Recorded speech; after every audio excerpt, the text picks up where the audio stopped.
debe ser implementado desde un punto de vista preventivo. Desde un punto de vista preventivo. Podemos ser los mejores ingenieros de seguridad.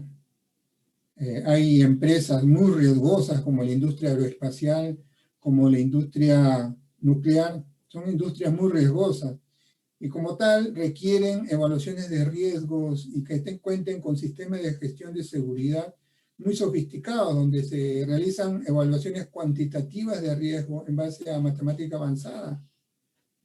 A pesar de que es muy minucioso la evaluación de riesgos, se producen accidentes. Entonces, cuando los sistemas de gestión de seguridad fallan, igual tenemos que estar preparados ante situaciones de emergencia para poder afrontar y reducir o eliminar la posibilidad de lesiones o daños a las personas. Entonces, tenemos nosotros que estar preparados ante situaciones de emergencia que se van a presentar cuando el sistema de gestión de seguridad y salud en el trabajo falla.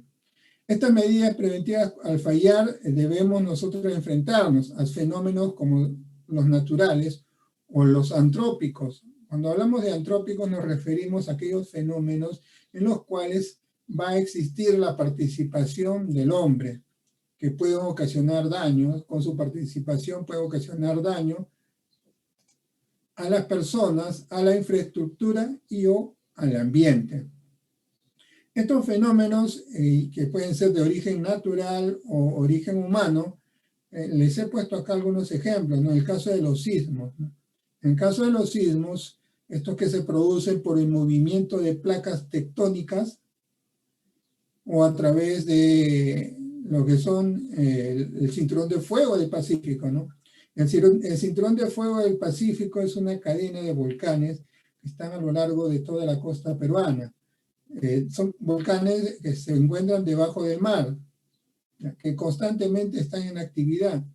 La actividad volcánica genera ondas sísmicas que al final llegan a la superficie y ocasionan los temblores o los terremotos. De la misma forma, vamos a tener los terremotos por placas tectónicas. En el Perú hay dos placas que se juntan, la placa de Nazca y la placa intercontinental. En el caso de la placa de Nazca se va, a ver, vamos a ver, la placa de Nazca es la que está abajo, pongamos que mi mano que está abajo, es la que se va metiendo debajo de ¿quién? De una placa superior, que es la placa intercontinental.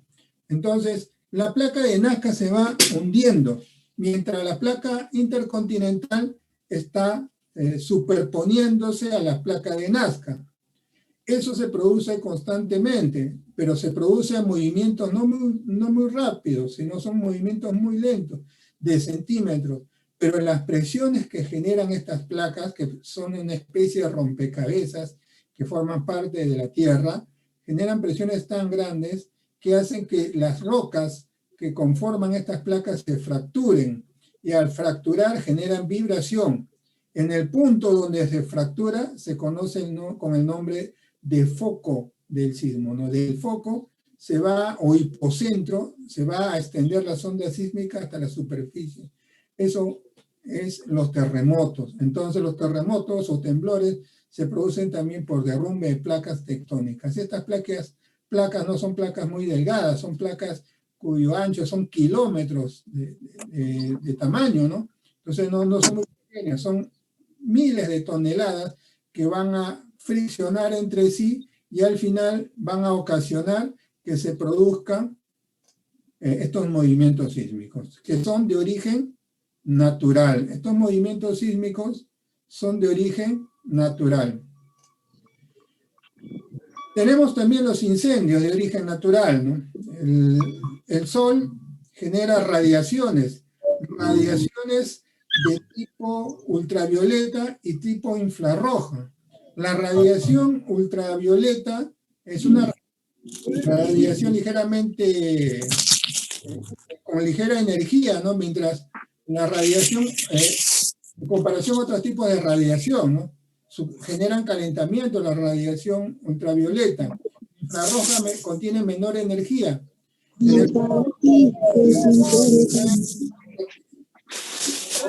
apaguen su micrófono.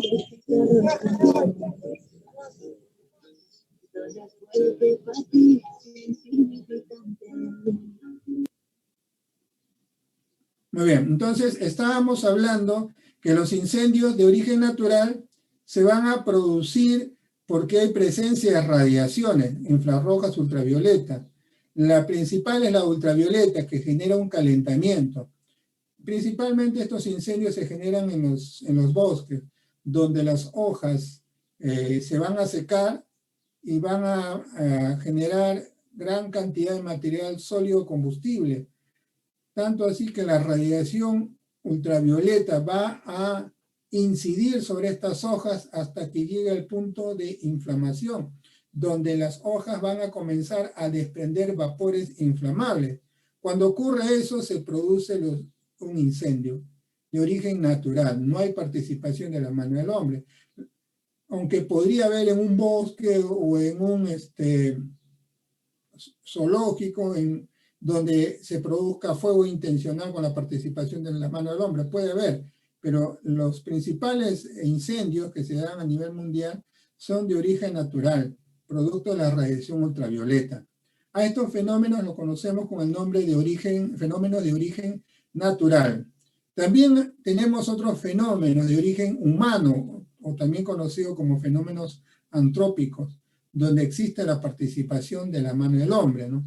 El hombre con su ingenio crea, construye, genera edificaciones, diseña y construye centros industriales donde se manejan materiales inflamables que pueden ser sólidos, líquidos.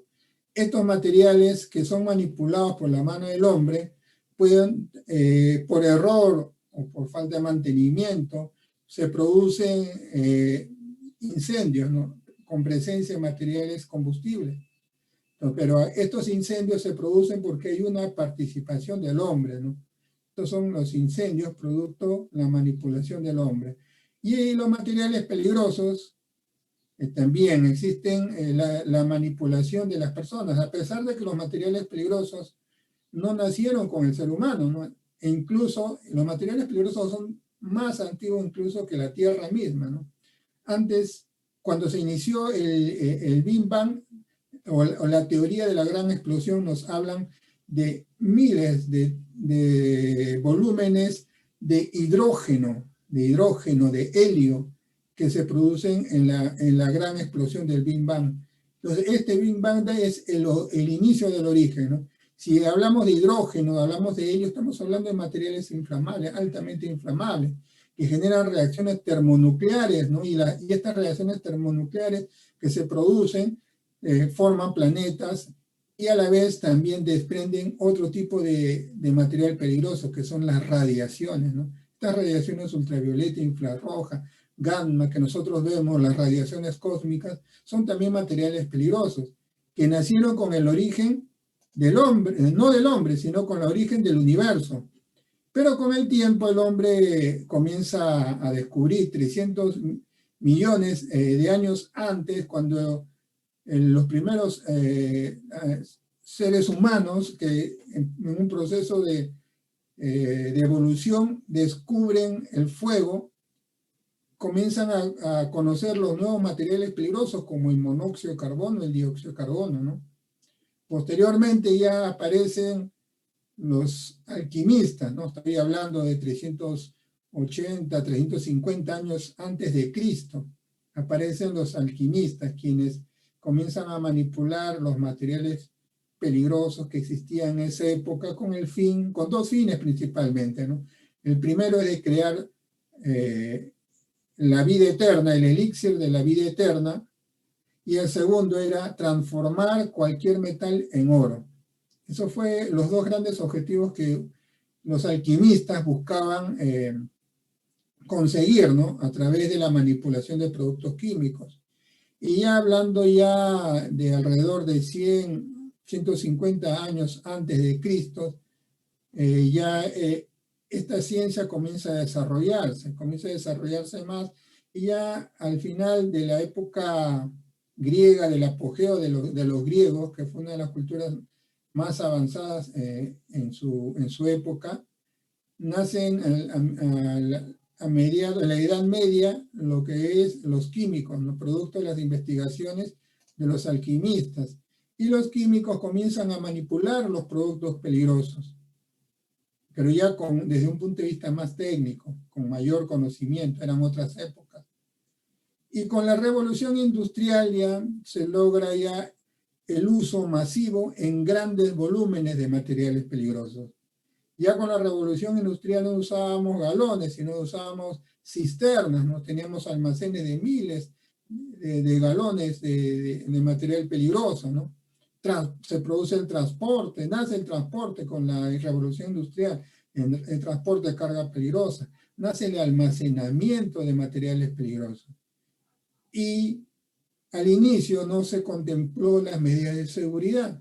Al no contemplarse las medidas de seguridad, las personas comenzaron a sufrir también efectos de materiales peligrosos. En nuestro país no estuvo al margen de los efectos que sufrían las personas al exponerse a materiales peligrosos, ¿no?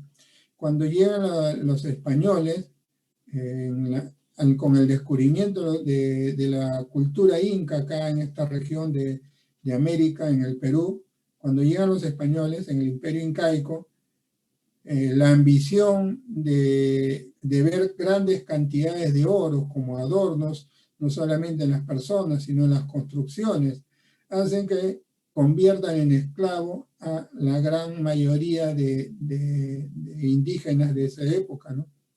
Y a los niños, adolescentes y adultos los envían a los centros mineros con el fin de extraer el oro. Y se exponen a gases también, a gases tóxicos, al mercurio, se exponen a productos peligrosos. Y los primeros efectos masivos en cuestiones de materiales peligrosos en nuestro país se produce debido a la explotación minera, producto de la esclavización de los españoles en la época incaica, ¿no? Entonces, son diversos escenarios donde los materiales peligrosos aparecen y son utilizados, ¿no? Recientemente, yo digo relativamente, ¿no? La legislación ha comenzado a ir cada vez más investigando y reglamentando la manipulación de estos productos, ¿no? En la década del 60, 1960, recién comienzan a crearse organizaciones que velan por el control del manejo, almacenamiento, manejo, respuesta a emergencia, transporte de materiales peligrosos. Y en nuestro país,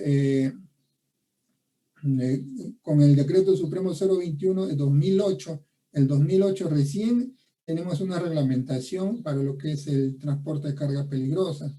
Y en relación a lo que es el almacenaje, lo vamos a tener gracias a las últimas actualizaciones, ya hablando de una época un poco más actual, del año 2012. Vamos a tener en el reglamento, el Reglamento Nacional de Edificaciones, en la A130 vamos a tener varios ítems relacionados a lo que es seguridad en almacenes con materiales peligrosos.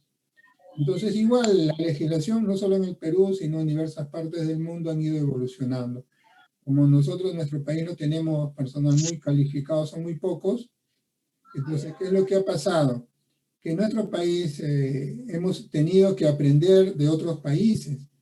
Y si nosotros revisamos nuestra legislación en la A130, en el Decreto Supremo 024 del sector de minería, en otras reglamentaciones como en la norma técnica 015, toman de referencia la legislación internacional. Por dar un ejemplo, en cuestiones de extintores, por ejemplo, nosotros tenemos la norma técnica peruana, la NTP 350-0431, pero prácticamente es una copia de lo que es la NFPA 10. Y nosotros hablamos de la norma técnica peruana para lo que es señales de transporte de materiales peligrosos, es una copia de lo que es la DOT. Entonces, si vemos en el transporte de hidrocarburos, mencionan el cumplimiento de normas como la DOT, el número de Naciones Unidas y la NFPA 704. Entonces, si bien es cierto, nosotros no hemos desarrollado una legislación muy técnica en relación a lo que es materiales peligrosos, pero sí hemos tomado de referencia. Entonces, muy poco se conoce cuáles son las referencias que uno toma en relación a materiales peligrosos, porque debería haber una persona que se desenvuelve en muchos rubros, ¿no? Y pueda cubrir todos estos rubros y poder estar al tanto de toda esta legislación, ¿no? Vamos a tratar de cubrir algunos aspectos técnicos, no van a ser todos porque el tiempo nos va a ganar, también en relación a las normas que aplican cuando hablamos de evacuación en caso de emergencia. El objetivo del curso es identificar los fenómenos naturales o antrópicos que pueden generar emergencias que pongan en riesgo la vida de las personas, daño a la infraestructura o el ambiente, ¿no? Las principales emergencias que hemos contemplado para esta presentación es el incendio, emergencias con productos químicos y emergencia en caso de sismo. Ahora, según la ubicación de la empresa, si yo trabajo en una empresa minera y existe la posibilidad de deslizamientos huaicos, van a ser otras emergencias que yo voy a tener que contemplar. Si yo me encuentro en la selva, en la industria de extracción de hidrocarburos, voy a tener que contemplar las inundaciones, ¿no? Entonces, el tipo de emergencia va a depender de la ubicación de la empresa, la actividad cual se desempeña la empresa, ¿no? Entonces, de múltiples factores. Vamos a ver ahí cómo lo evaluamos. El segundo objetivo es aprender a responder ante situaciones de emergencia cuando las medidas preventivas fallan. Es por eso que cuando nosotros hablamos de medidas preventivas, tenemos que conocer un aspecto técnico. Entonces, el día de hoy no solamente vamos a decir estas son las medidas en caso de emergencia, sino vamos a hacer un pequeño resumen de los aspectos técnicos que nosotros vamos a contemplar. Vamos a contemplar en la presentación. Vamos a hablar un poco de materiales peligrosos, vamos a hablar un poco de...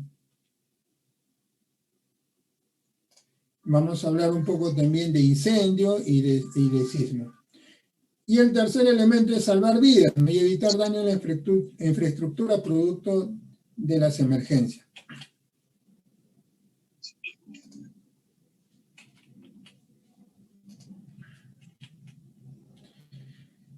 Por cierto, ¿qué cosa es emergencia?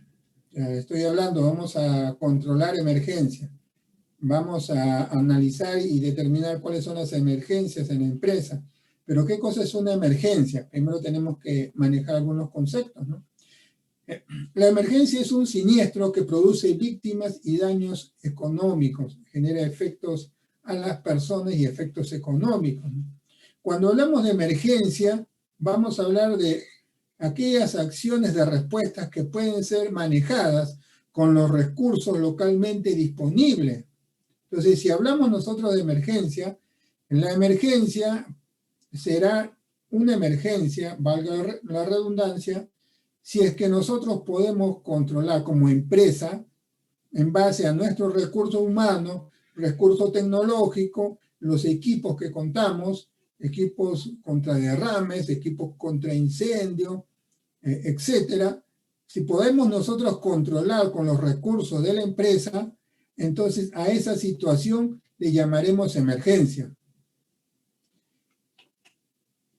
Y desastre, al igual que el anterior, es un siniestro de gran severidad y magnitud que produce también daños a las personas y a la economía.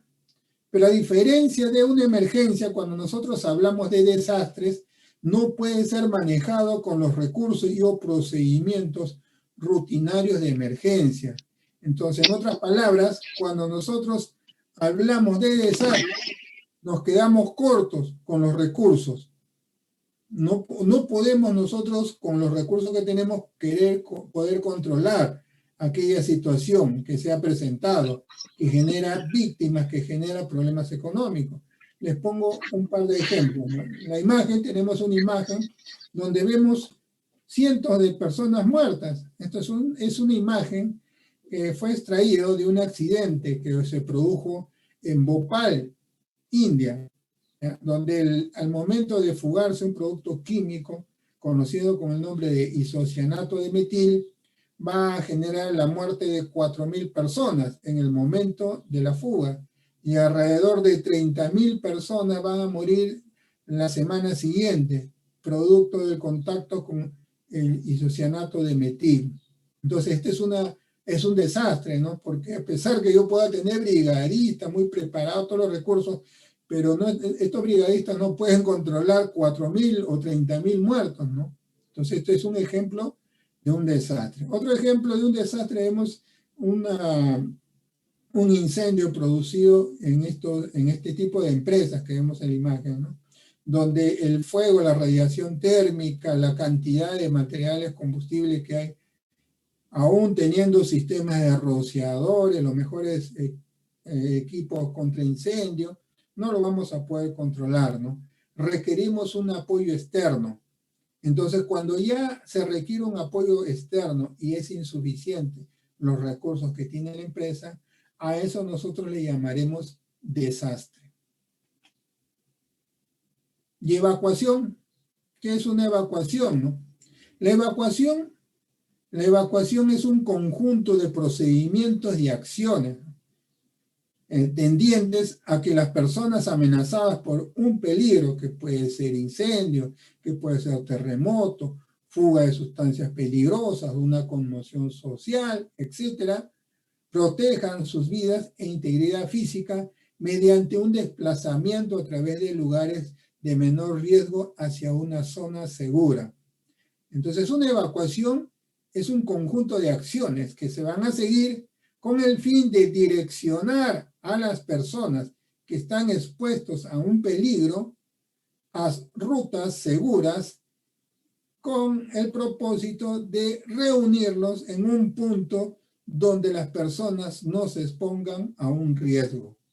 Entonces, eso es evacuación. Por ahí alguien una vez me preguntó, ¿qué diferencia hay entre un plan de contingencia y un plan de evacuación? ¿Ya?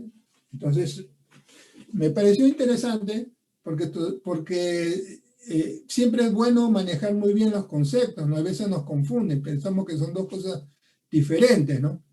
Cuando nosotros hablamos de plan de contingencia, es como decir el universo, y dentro de ese universo tenemos un conjunto más pequeño. A ese conjunto más pequeño le llamamos plan de evacuación. En otras palabras, un plan de evacuación se encuentra dentro de un plan de contingencia.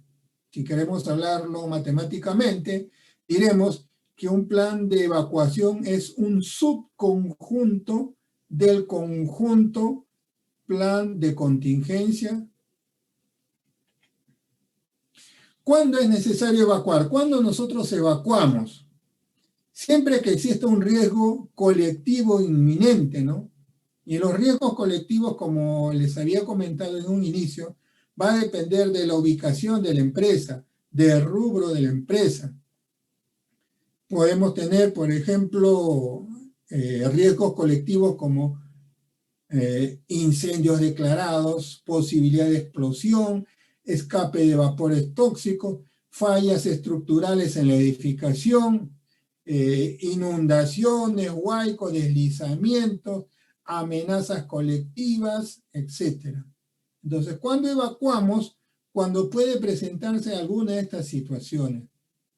Las más conocidas, las más comunes, es la de incendio, la posible explosión, gases tóxicos o sismo.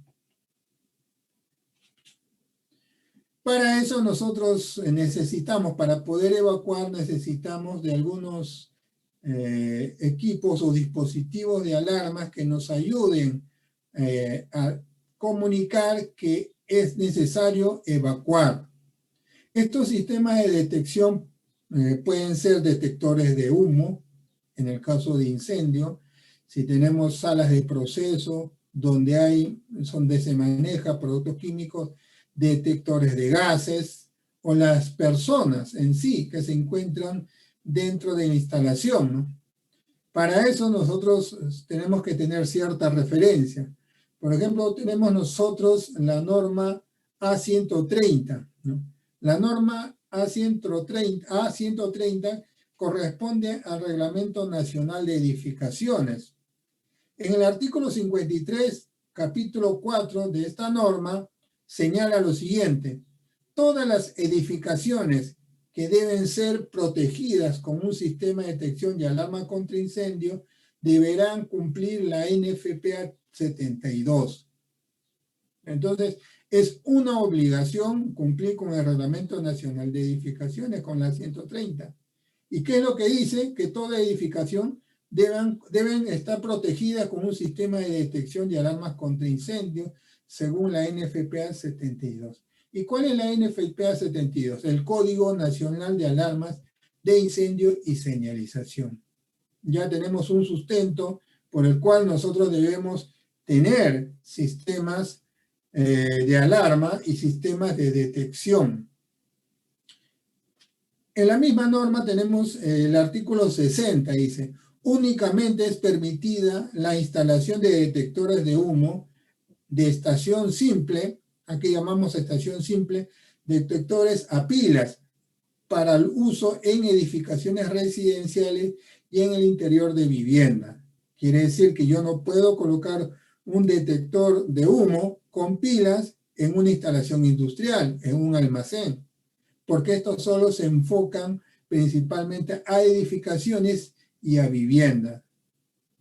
En el artículo 97 nos menciona lo siguiente: los sistemas de detección y alarma deben reportar a un lugar con personal entrenado las 24 horas. Eso es una opción. Entonces, si yo tengo un sistema de alarma y detección, cuando se produce una situación, cuando detecta el humo, cuando se activa la alarma, esta información debe direccionarse a un lugar donde hay una persona que pueda actuar ante esa situación, ¿no? La otra opción es la siguiente: o reportar vía telefónica a un punto que cumplan con estos requisitos. Esa es la otra opción. Dispositivos que permitan comunicar al personal una condición peligrosa, ¿no? A eso lo llamamos nosotros los sistemas de alarma. Ya no estamos hablando de detección. En la detección hablamos de detectores de humo, detectores de gases o la misma persona. Una vez que ha sido detectado, se debe activar una alarma. Esta alarma puede ser sonora o visual. Últimamente también se está utilizando como sistema de detección los sistemas de detección térmica, que lo vamos a ver más adelante. O sea, los sistemas de alarma pueden ser sonora o visual. ¿Qué debe cumplir? Vamos a revisar un poco qué es lo que dice la NFPA 72 en relación a los sistemas de alarma. En la sección 18.4, 1.2 de la NFPA 72, Código Nacional de Alarma y Señalización, establece que los niveles de presión del sonido ambiente con todos los aparatos de notificación audible en funcionamiento no deben exceder los 110 decibeles. Quiere decir, ¿por qué no podemos exceder los 110 decibeles? Porque a partir de 120 decibeles ya se produce una lesión en la capacidad auditiva, ya genera algún tipo de daño, una exposición a 120 decibeles. Si hablamos en términos ocupacionales, nosotros podemos decir que una exposición continua a 85 decibeles puede producir una lesión en el tiempo, ¿no? Si nosotros nos exponemos continuamente 5 días a la semana, ¿no? 5 días a la semana en ruido continuo de 8 horas, ¿no? Pero si ya nos encontramos en una exposición de ruido de 120 decibeles, ya se genera algún tipo de lesión. Y si hablamos de 150 decibeles, entonces estamos hablando de que ya se produce incluso el oído, puede romperse el tímpano en una exposición de 150 decibeles de ruido. El tímpano se rompe. Entonces, por eso que los dispositivos de alarma pueden ser de un nivel de ruido bastante elevado, pero tienen cierto límite, ¿no? Lo define la norma, ¿no? La NFPA 72. La NFPA 72, con los laboratorios UL, nos habla que el nivel mínimo de ruido para parlantes, ya no estoy hablando de sistemas de alarma, sino de parlantes, es de 80 decibeles medido a 3 metros de distancia. Entonces, en caso de tener parlantes que puedan informar sobre necesidad de evacuar, hay que tener en cuenta lo que nos dice la NFPA 72, ¿no? Medido del parlante a 3 metros debe tener un ruido de 80 decibeles. Tenemos también otra reglamentación, nuestra reglamentación nacional, que es la A130, en el artículo 57 nos dice lo siguiente, ¿no? Los dispositivos de alarma acústica deben ser audibles en totalidad del local y podrán ser accionados en forma automática por los detectores, puesto de control o desde los pulsadores distribuidos en la edificación. Esta instalación de alarma audible deberá complementarse con adecuadas señales ópticas, cuando así se requieren características de los ocupantes del mismo, Se refiere que los sistemas de alarmas audibles no son suficientes. Se requiere también algunas señales, como las señales visuales, ¿no? Que justamente es la que vamos a ver, ¿no?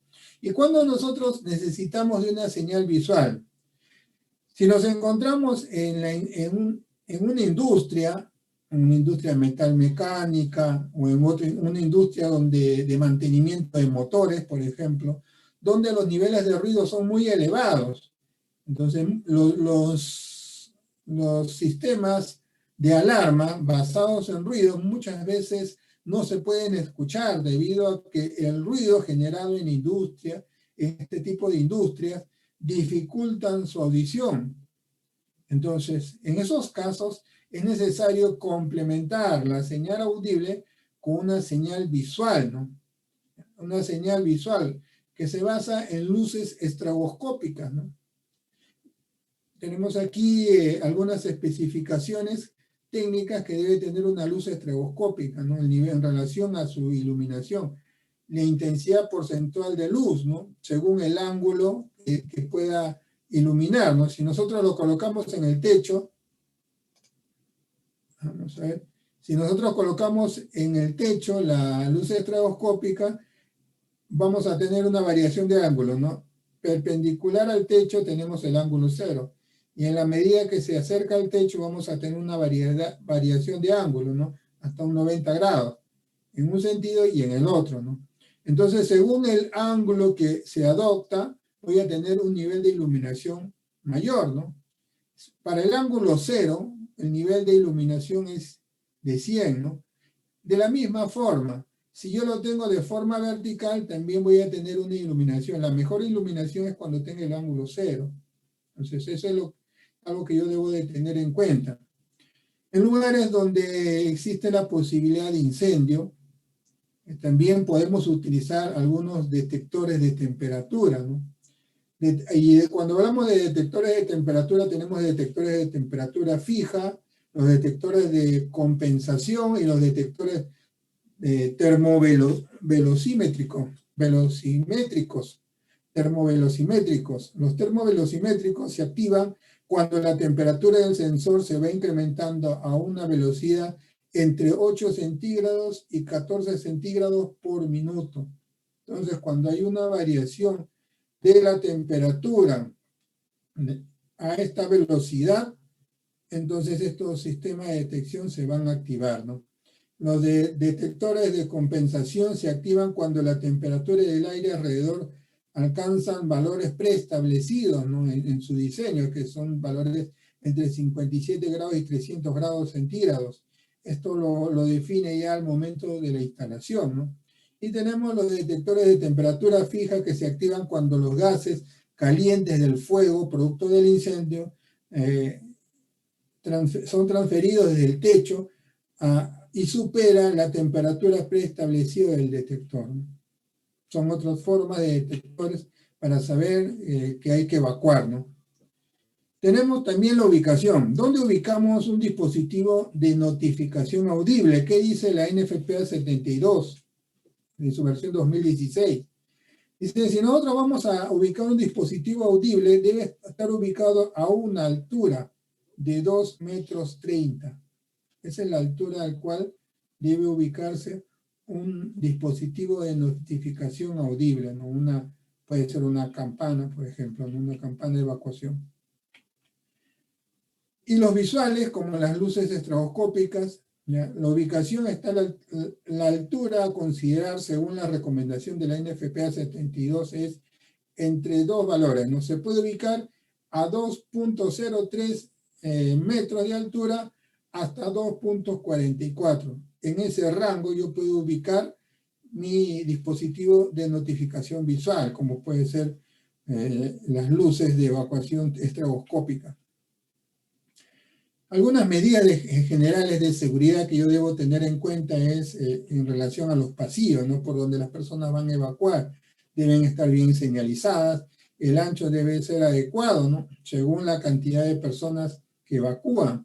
Deben estar demarcados, la señalización deben contener colores y contrastes adecuados según la norma peruana.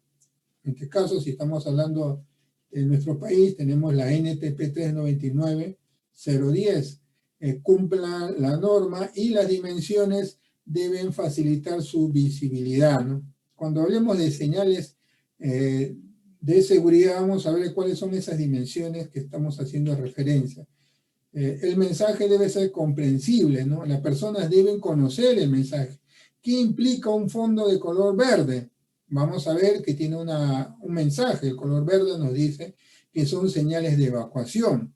Pero mientras yo no esté capacitado para poder identificar los códigos de colores o las formas de las señales de evacuación, no los voy a interpretar. Entonces, es importante que cuando se haga una señalización, siempre se complemente con un programa de capacitación a nivel general de todas las personas que forman parte de la empresa. Tenemos la iluminación, tenemos las iluminaciones de emergencia, ¿no? Que deben ser de tipo autónoma, ¿no? Independiente del sistema eléctrico. Tiene que tener una ubicación adecuada, ¿no? Vamos a hablar también sobre las ubicaciones de las luces de emergencia, ¿no? Las luces de emergencia se ubican también a una altura aproximada de 2,30 metros, y la dirección de los faros, me voy adelantando lo que tengo más adelante, estos faros se diseñan con el fin de que puedan girar y puedan inclinarse. De tal forma que cuando una vez que está instalado, yo pueda doblar estos faros para que ilumine una ruta de evacuación. Entonces, al colocar una luz de emergencia, no es solamente colocarlo en la pared, sino yo tengo que direccionar sus faros para que me ilumine una ruta de evacuación. Tienen que tener un buen mantenimiento, tienen que estar inspeccionados, porque estas luces también con el tiempo se dañan, y tienen que ser inspeccionados para verificar que funcionen el día que lo necesitemos. Hablando de señalización, cuando se habla de señalización nos referimos a las señales establecidas por nuestra norma técnica peruana, ¿no? Norma técnica peruana que lo toma de referencia la A130, ¿no? Que es el reglamento que corresponde al Reglamento Nacional de Edificación. La A130 toma de referencia la NTP 399-010. Cuando yo digo norma técnica, una norma técnica no es de cumplimiento obligatoria. Ninguna norma técnica es de cumplimiento obligatorio. Pero se puede volver obligatoria si es que una reglamentación lo toma de referencia, como en el caso que es el Reglamento Nacional de Edificaciones. Toma de referencia la NTP 399-010 y la NTP 399-010 se vuelve obligatoria. Entonces, ¿por qué es obligatoria la norma técnica? Porque una reglamentación lo toma de referencia. Entonces, en la norma técnica de señalización vamos a tener estas señales que se conocen con el nombre de señales de evacuación. Las señales de evacuación son señales que nos informan de que tenemos que evacuar. El fondo es verde y las imágenes que están grabadas y las letras son de color blanco. Si nosotros queremos señalizar un área de trabajo que tiene acceso a una iluminación del día, ¿no? Una iluminación natural, entonces, y el horario de trabajo, es en un horario de mañana y tarde, no en noche, entonces podemos utilizar estas señales que estamos viendo, ¿no? Que son señales que no tienen algún sistema de iluminación independiente, ¿no? Son señales que yo los coloco y necesito de una iluminación para poder verlas. Si no tengo iluminación no lo voy a poder ver, pero mientras yo realice el trabajo con acceso de luz, ya sea externa, entonces me permite poder verlo en todo momento. Aún la iluminación artificial del lugar donde yo me encuentre esté apagada. Pero el problema es cuando yo tengo lugares en los cuales no tengo acceso a una iluminación externa, a una iluminación producto de la radiación solar.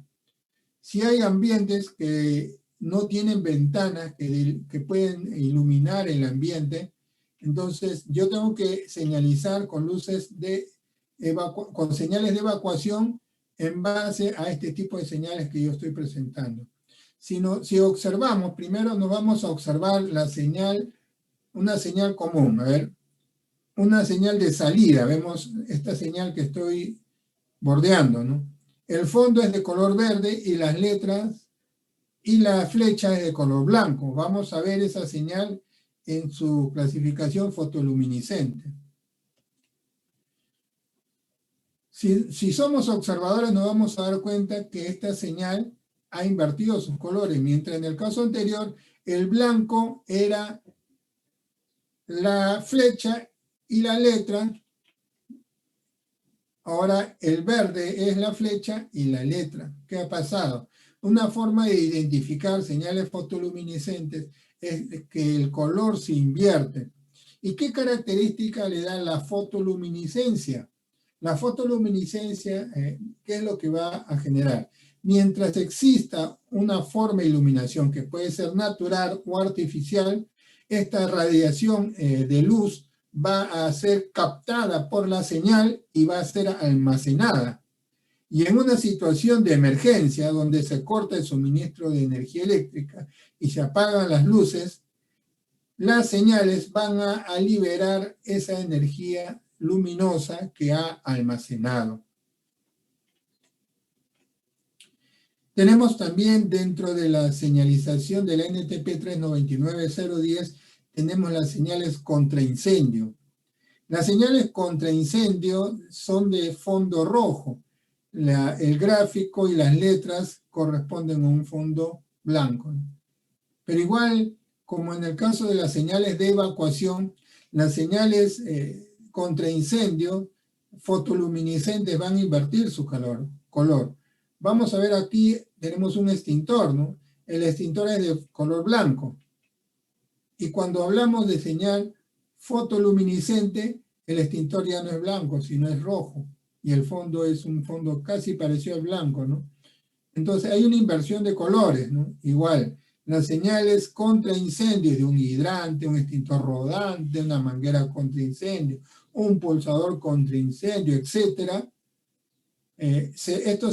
Si se van a instalar en un lugar donde no hay acceso a luz natural o el trabajo se realiza en un horario nocturno donde se corta el suministro de energía y queda todo a oscura, entonces si ese es el tipo de empresa donde uno trabaja, donde va a laborar, necesita de señales fotoluminiscentes para poder abastecer con iluminación que ha sido almacenado, ¿no? Entonces esa iluminación, como dije, puede ser captada por iluminación natural o artificial. Si yo me encuentro en un almacén y estoy trabajando a las 10 de la noche, pero ese almacén tiene las luces que van iluminando el ambiente, ¿no?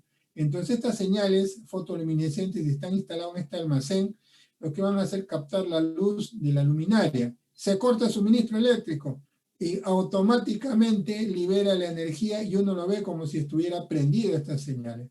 Esas son las características fotoluminescentes de este tipo de señales. Igual tenemos las señales, otras señales que igual están en la NTP 399.010. Tenemos las señales de advertencia. Toda señal que tiene forma triangular de un fondo amarillo, toda señal de forma triangular de fondo amarillo, corresponde a una señal de advertencia. Nos advierten algo. En primer caso, cuidado, un gas comprimido, cuidado, puede haber una descarga eléctrica, cuidado, sustancias inflamables, cuidado, material radiactivo, biológico, explosión, ¿no? Entonces nos advierten de que tengamos cuidado, que hay un peligro presente que pueden ocasionar riesgos. Entonces igual, señales normales y señales fotoluminescentes para los ambientes donde se realizan trabajos nocturnos o no hay acceso a iluminación, como el caso de los sótanos, por ejemplo, iluminación natural. Y las señales de prohibición, vamos a tener también señales de prohibición, prohibido hacer fuego, prohibido usar el ascensor en caso de sismo, en caso de incendio, prohibido de ingreso, prohibido de transporte de personal de montacargas, etcétera, ¿no? Entonces, estas señales de círculos rojos con una diagonal roja corresponden a señales de prohibición según la NTP 399.010. Habíamos hablado también en relación a los tamaños, y el tamaño de las señales está en función a la distancia de observación desde el cual yo me puedo encontrar, si me encuentro cerca o me encuentro muy distante de la señal. Entonces, este cuadro, si ustedes lo quieren completo, toda la información, lo vamos a tener en la NTP 399.010. Esta señal que también lo vamos a proporcionar a las personas que solicitan la certificación. Entonces tenemos acá la distancia de observación. Si una persona se encuentra a una distancia de 0 a 10 metros, de 10 a 15 metros, de 15 a 20 metros de distancia. Entonces, según la distancia vamos a tener, si es una señal circular, pongamos una señal de prohibición, ¿cuál es la dimensión? El diámetro. Si yo me encuentro entre 0 a 10 metros de distancia de la señal, debe ser de 20 centímetros. Si yo me encuentro entre 10 y 15, será 30 centímetros. Si yo me encuentro más de 15 metros, será el diámetro 40 centímetros. Si la señal es triangular, recuerden que una señal triangular lo tenemos en las señales de advertencia, ¿no? El lado del triángulo, si la señal está dentro de 0 a 10 metros de distancia, el lado del triángulo será 20 centímetros.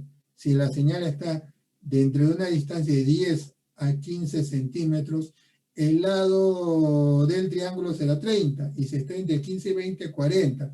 Y si es cuadrangular, de forma cuadrada, entonces el lado del cuadrado 20, 0 a 10, de 10 a 15, 30, de 15 a 20, 40. Entonces son las dimensiones que yo voy a encontrar en esta sección de la norma NTP 399.010, ¿no? En la tabla C1.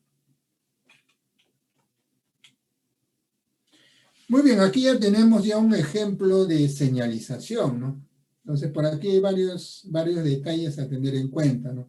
Si nosotros vamos a colocar señales de evacuación colgantes, como el que vemos, estos deben estar ubicados a la base de la señal colgante a una altura de 2,10 metros. Si vamos a tener señales, como en el caso de las señales que tienen flechas y que me direccionan hacia una salida, la señal tiene que estar en la base, tiene que estar a 1,80 metros. Si voy a tener la señal de salida, voy a tener la señal de salida, como vemos aquí, la altura al cual va a estar esta señal es de 2,10 metros. Si voy a tener esta señal lateral en la pared, altura 2 metros. Si voy a tener la señal de sismo, ¿no? Zona segura, ¿no? En caso de sismo, la altura es 1,80 metros. Voy a tener la señal de extintores, la altura también es a 1,80 metros.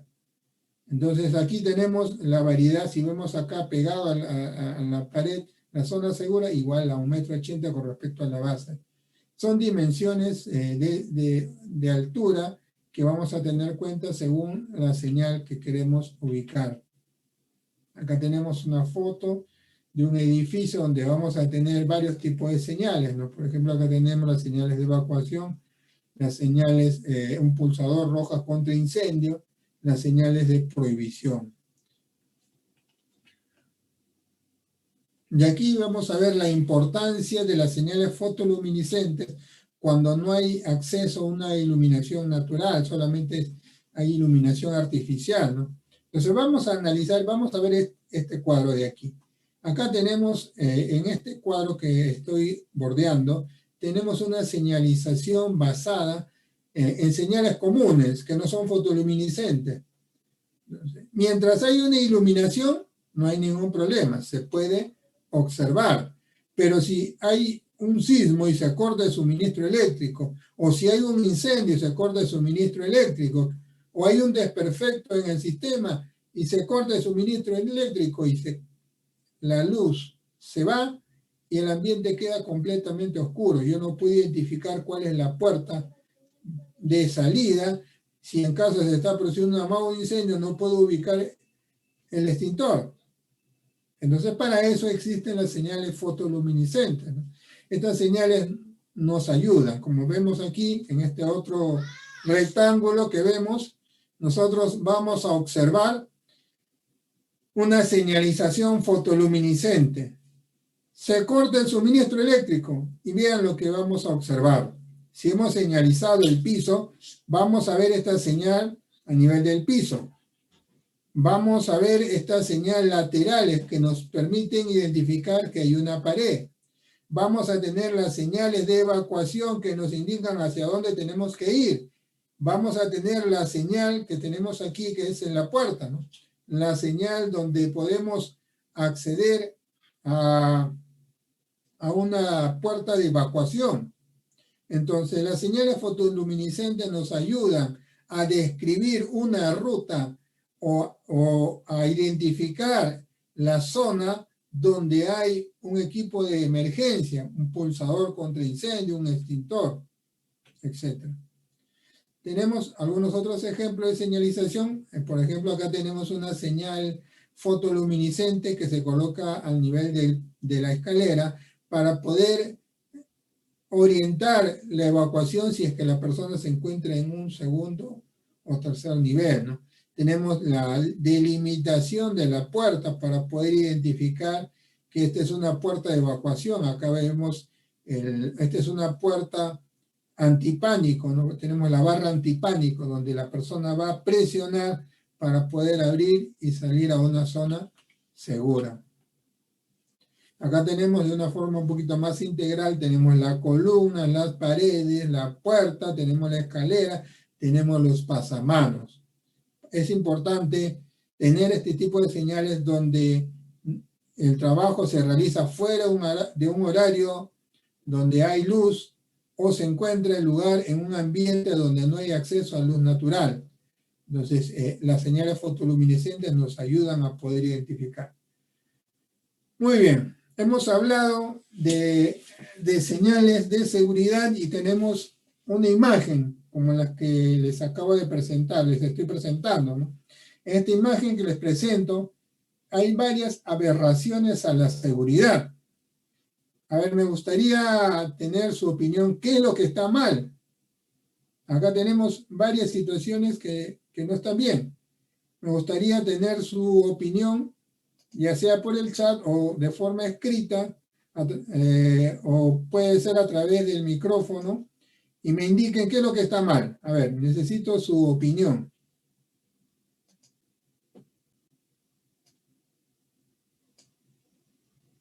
A ver. Si hemos aprendido algo sobre el extintor. A ver, vamos, ya están las respuestas. Alguna respuesta. El extintor no puede estar en el suelo. Muy bien. Vamos a ver ya cuando entremos a la parte contra incendio, vamos a ver a qué altura se ubica el extintor. Muy bien. No puede estar en el suelo. Hay otra respuesta. Primero puede Alex, el extintor no puede estar en el suelo. Manuel me dice que el candado de la puerta de emergencia. ¿Cómo le van a poner un candado a una puerta de emergencia, de salida, no?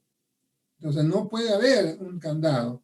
Debería haber una barra antipánico para poder aperturarlo, ¿no? ¿Alguna otra observación más que han detectado? A ver si son observadores. Aquí practicamos un poco lo que hemos aprendido hasta el momento. ¿Qué no podemos observar? A ver, la señalética de salida está demasiado baja. ¿Cuál está demasiado bajo? La señalética de salida. Muy bien, muy bien, muy bien. La señal de salida debe estar Así es. a 1,80 m, ¿no? Porque si lo vemos de esta forma, este es como si fuera un gigante de 2 metros. Está muy baja. La señal de salida está mal. La altura no es correcta. La altura de salida, vamos a la señal de salida tampoco, ¿no? Ven, acá está en la puerta, ¿no? Hemos dicho que no se coloque en la puerta, sino debe estar a 2,10 metros de altura en la parte de arriba para poder visualizarlo. Si esta puerta se abre, ya no se puede identificar. El extintor está bloqueado, muy bien, Cristian. Muy bien, el extintor está bloqueado. ¿Cómo voy a bloquear? Debo tener libertad para acceder al extintor en caso de una emergencia, ¿no? ¿Qué otra observación más estamos viendo?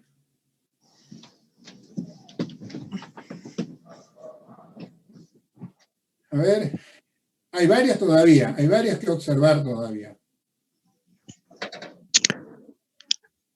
El aspersor de agua está en un lugar equivocado. El aspersor de agua, muy bien. No podemos ubicar objetos sobre una zona segura, ¿no? Y este surtidor de agua está ubicado obstruyendo el acceso a la zona segura. Le voy a mencionar rápidamente algunas otras señales, ¿no? Por ejemplo, esta señal, si vemos esta señal dice al medio salida. Igual esto al medio salida. Las señales con flecha, si ustedes identifican en NTP 399010, no tiene la palabra de salida. No debería tener. Ahora, aquí hay una señal que nos informa en este caso, del ascensor, que no debería usarse, pero igual está despegado. Esa es otra observación también que tenemos que tener en cuenta, ¿no? Bueno, son criterios que nosotros ganamos con el curso y que nos ayuda a ampliar nuestra visión, ¿no? Otra falta a la seguridad acá es que no tiene luz de emergencia, ¿no? No hay luz de emergencia. Otra observación más que podemos hacer, si ustedes observan en la imagen, hay una ventana que da para la calle o que tenga un tragaluz que nos da iluminación natural, no. Si no hay eso, entonces ninguna de estas señales corresponde, porque estas son señales generales, no son fotoluminiscentes. Entonces estas señales tampoco van a cumplir. Seguimos avanzando. Vamos a ver.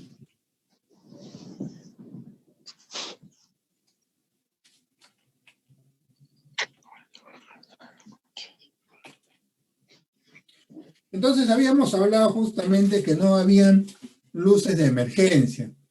¿Qué características debe tener una luz de emergencia? ¿Qué características?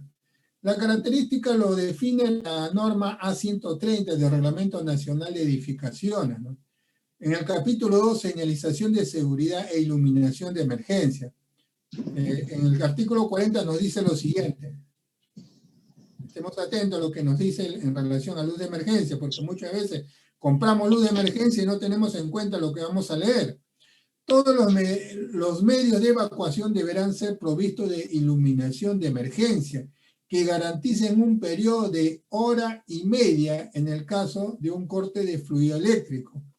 Yo pregunto a todas las personas que están presentes, ¿hemos evaluado que las luces de emergencia, si estamos trabajando en el lugar donde trabajamos, realmente tienen una duración de 1 hora y media?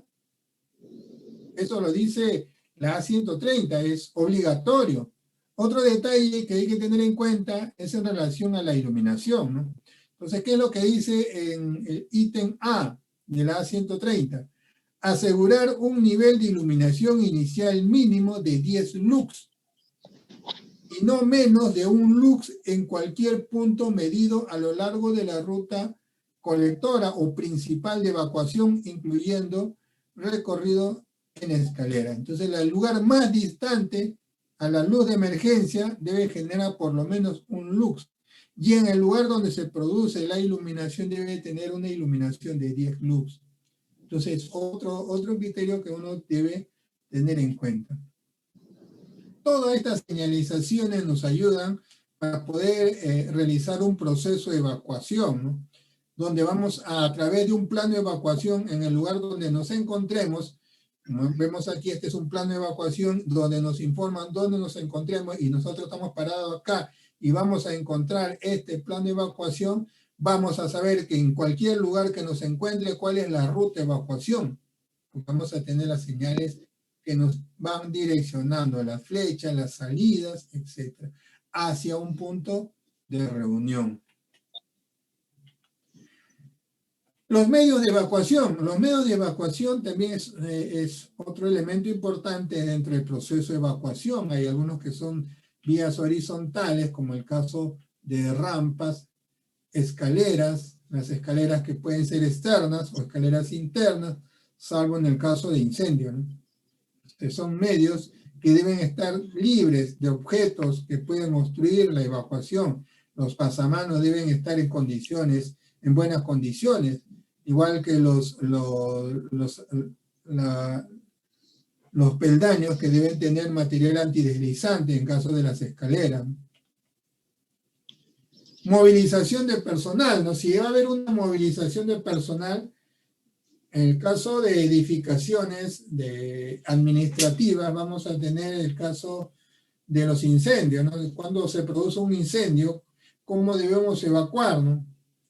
Y lo más general para el caso de áreas administrativas, edificios, oficinas, es evacuar a ras del piso, porque en la combustión de los materiales inflamables que hay en estos ambientes van a generar gases muy livianos, gases tóxicos livianos, que se van a aglomerar en la parte superior. Por eso se recomienda evacuar a ras del piso. Esto no siempre va a cumplir en todos los ambientes. Estoy hablando, por eso enfatizo, en áreas administrativas, en edificios, en viviendas. Pero si nosotros hablamos de almacenes de productos químicos, sala de proceso, entonces esto no ocurre, porque en los lugares donde se almacenan o manipulan materiales peligrosos, puedo tener materiales peligrosos cuya densidad es mayor que 1. Oye, no estás con el celular y la tele. Ya. Y nosotros tenemos ambientes donde la densidad del aire o la densidad de productos peligrosos es mayor que 1, estos gases se van a ubicar a ras del piso.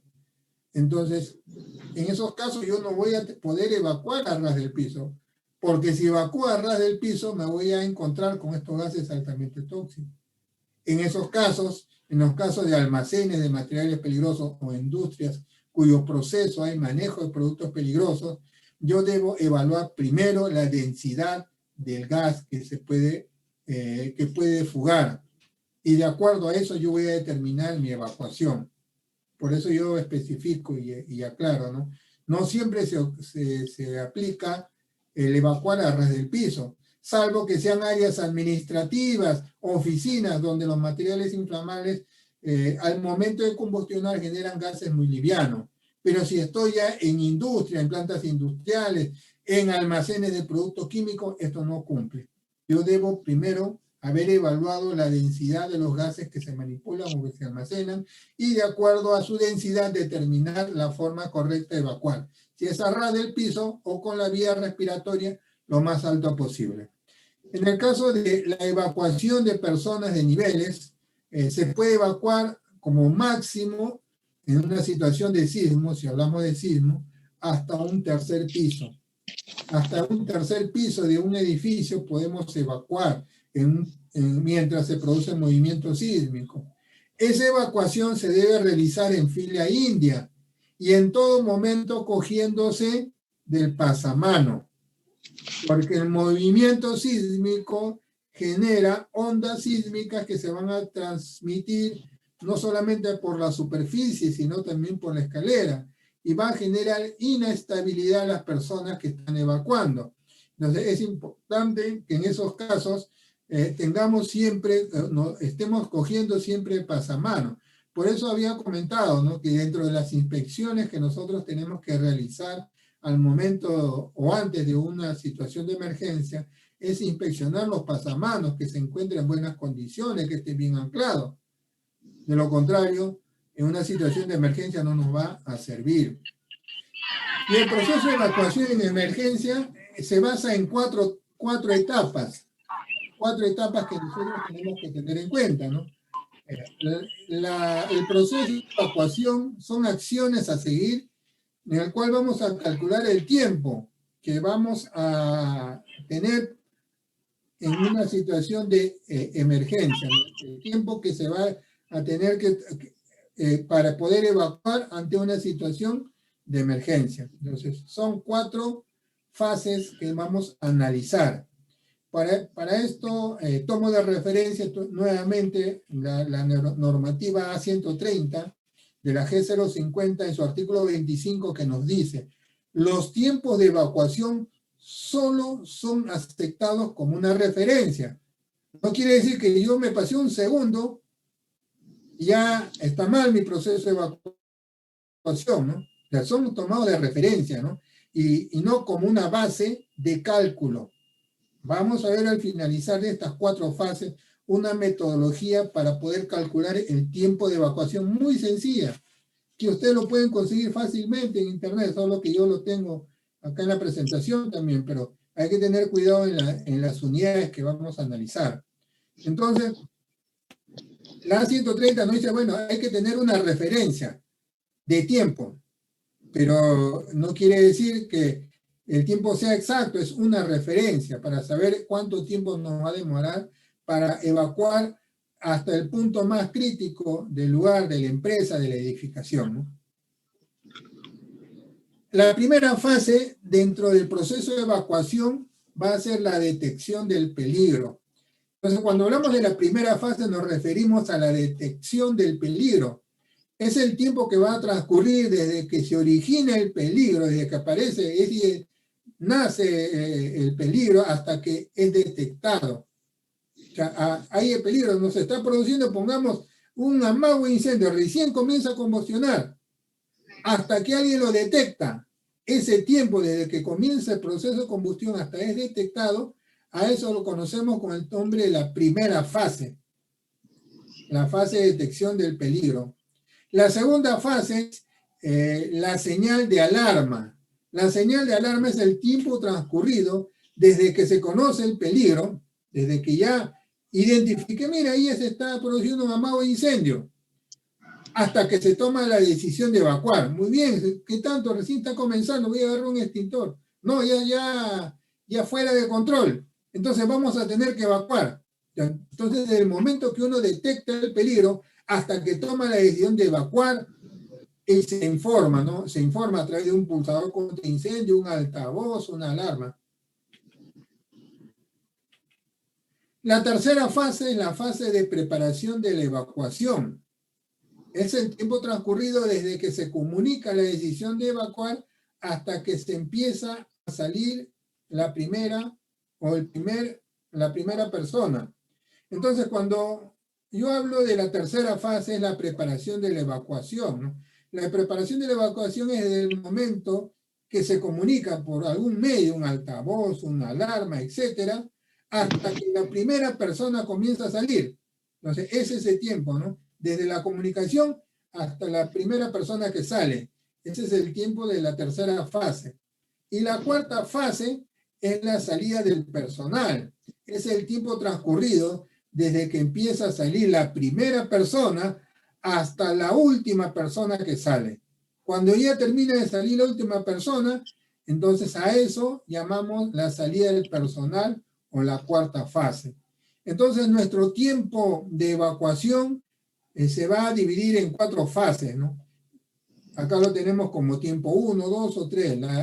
La primera, que es la detección, la segunda, la alarma, la tercera, la preparación y la salida. Vamos a sumar todos esos tiempos y ese es el tiempo que vamos a establecer como un tiempo de evacuación. Si bien es cierto, esto es una referencia usada, pero no nos permite con números establecer cuál es ese tiempo realmente, ¿no? Entonces, un japonés conocido con el nombre de Togawa formula esta teoría, ¿no?, de tiempo de salida, ¿no? Y nos proporciona esta fórmula, ¿no? El tiempo de salida es igual al número de personas entre paréntesis del producto del ancho de la salida por la constante de experimental, cierro paréntesis, cierro, más la distancia total que se evacúa desde el lugar más crítico donde está la última persona entre la velocidad del desplazamiento.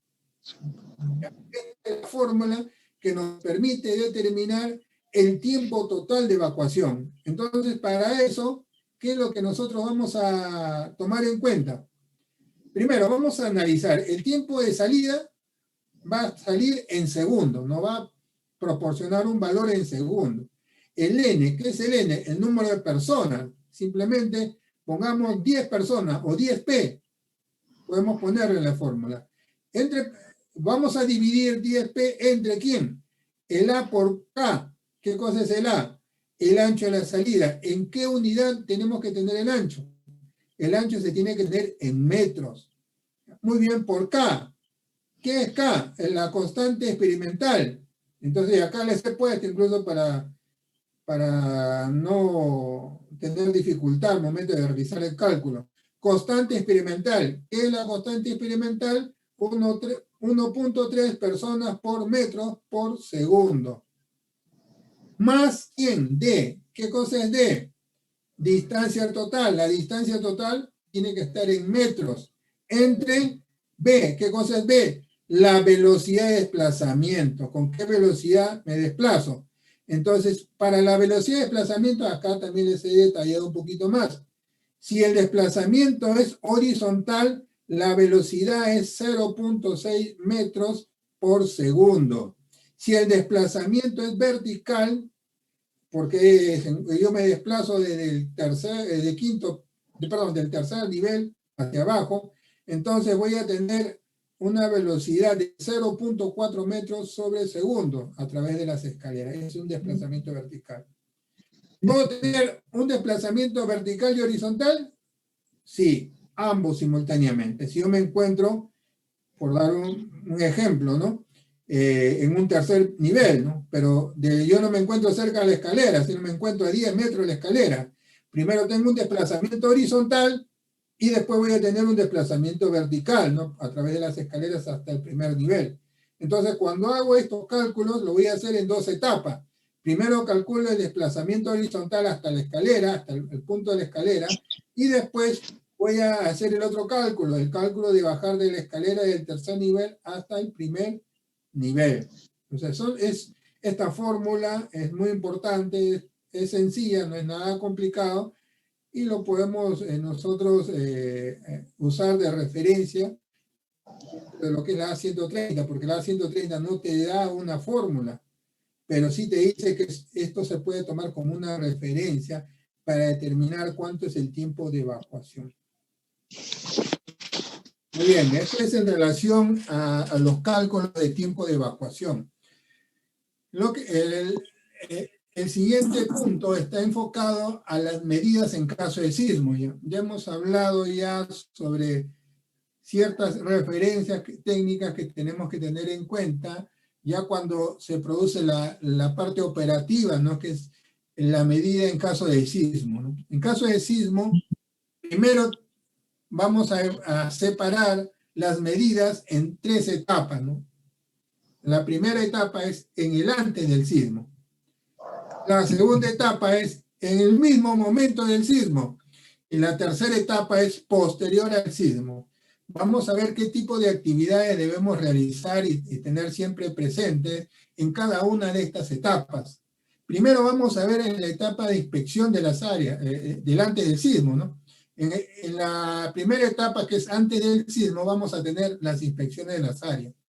Entonces, antes de que se produzca un sismo, tenemos que inspeccionar las áreas.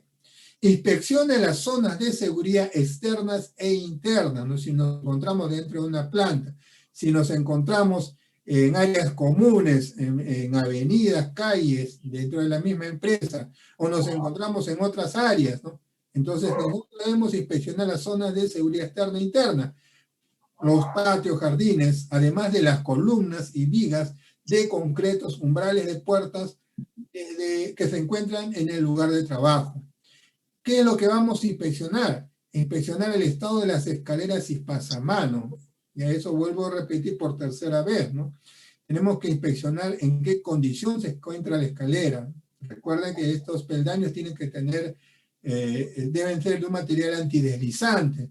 Los pasamanos deben estar bien anclados a la pared para poder servir de apoyo al momento de la evacuación. Inspección del estado operativo de los equipos de emergencia, ¿no? Los extintores tienen que tener inspecciones mensuales. Las luces de emergencia, semanalmente debemos hacer una prueba de las luces de emergencia, igual que las sirenas, ¿no? Dentro del programa de seguridad debería estar implementado un programa de pruebas de luces de emergencia y sirenas que se pueden utilizar en una situación de emergencia. Identifique las rutas de evacuación, ¿no? Las rutas de evacuación deben ser evaluadas por personal competente de seguridad, ¿no? Que debe estar libre de ventanas, objetos elevados o instalaciones de gases, ¿no? En el sector de industria, gran parte de las plantas industriales cruzan gases presurizados, gases tóxicos, líquidos presurizados tóxicos o algunos que no lo son. Entonces, tenemos que evaluar previamente y determinar también la dirección del viento en caso de situaciones de derrame de sustancias químicas, ¿no? En un sismo se rompen las tuberías. En un sismo pueden haber fugas de gases, pueden haber fugas de líquidos, y los líquidos pueden ser volátiles. Entonces, debemos definir una ruta de evacuación previamente, analizando cada uno de los puntos que le he comentado, y verifique que se encuentren libres de obstáculos.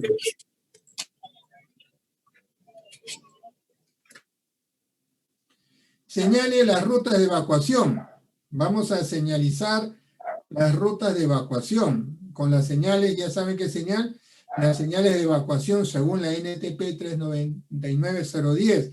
Si es un lugar donde no hay acceso a luz natural y los trabajos se hacen en horarios nocturnos, recuerden que tienen que ser señales fotoluminiscentes. También recuerden que tenemos que colocar la dimensión según la distancia de observación. Tenemos también que identificar las zonas de seguridad, ¿no? Y señalizarlas, ¿no? Con postes, si estamos en zonas externas, en jardines, en patios. Inspeccionar que se mantengan cerradas las puertas de gabinetes y armarios que contengan productos químicos. El movimiento sísmico puede aperturar o puede hacer que estos productos lleguen a caer y reaccionar y poner en riesgo a las personas. Antes del sismo, verifica la operatividad de las barras antipánico. Inspecciona las barras antipánico. Hemos comentado que una barra antipánica es una barra que se coloca en la puerta y que solo basta empujar la barra para poder aperturarla, sin necesidad de poder utilizar algún otro mecanismo de apertura. Es muy fácil, pero debe estar operativo para que se pueda abrir rápidamente. Diseñe un plan de evacuación en caso de sismo.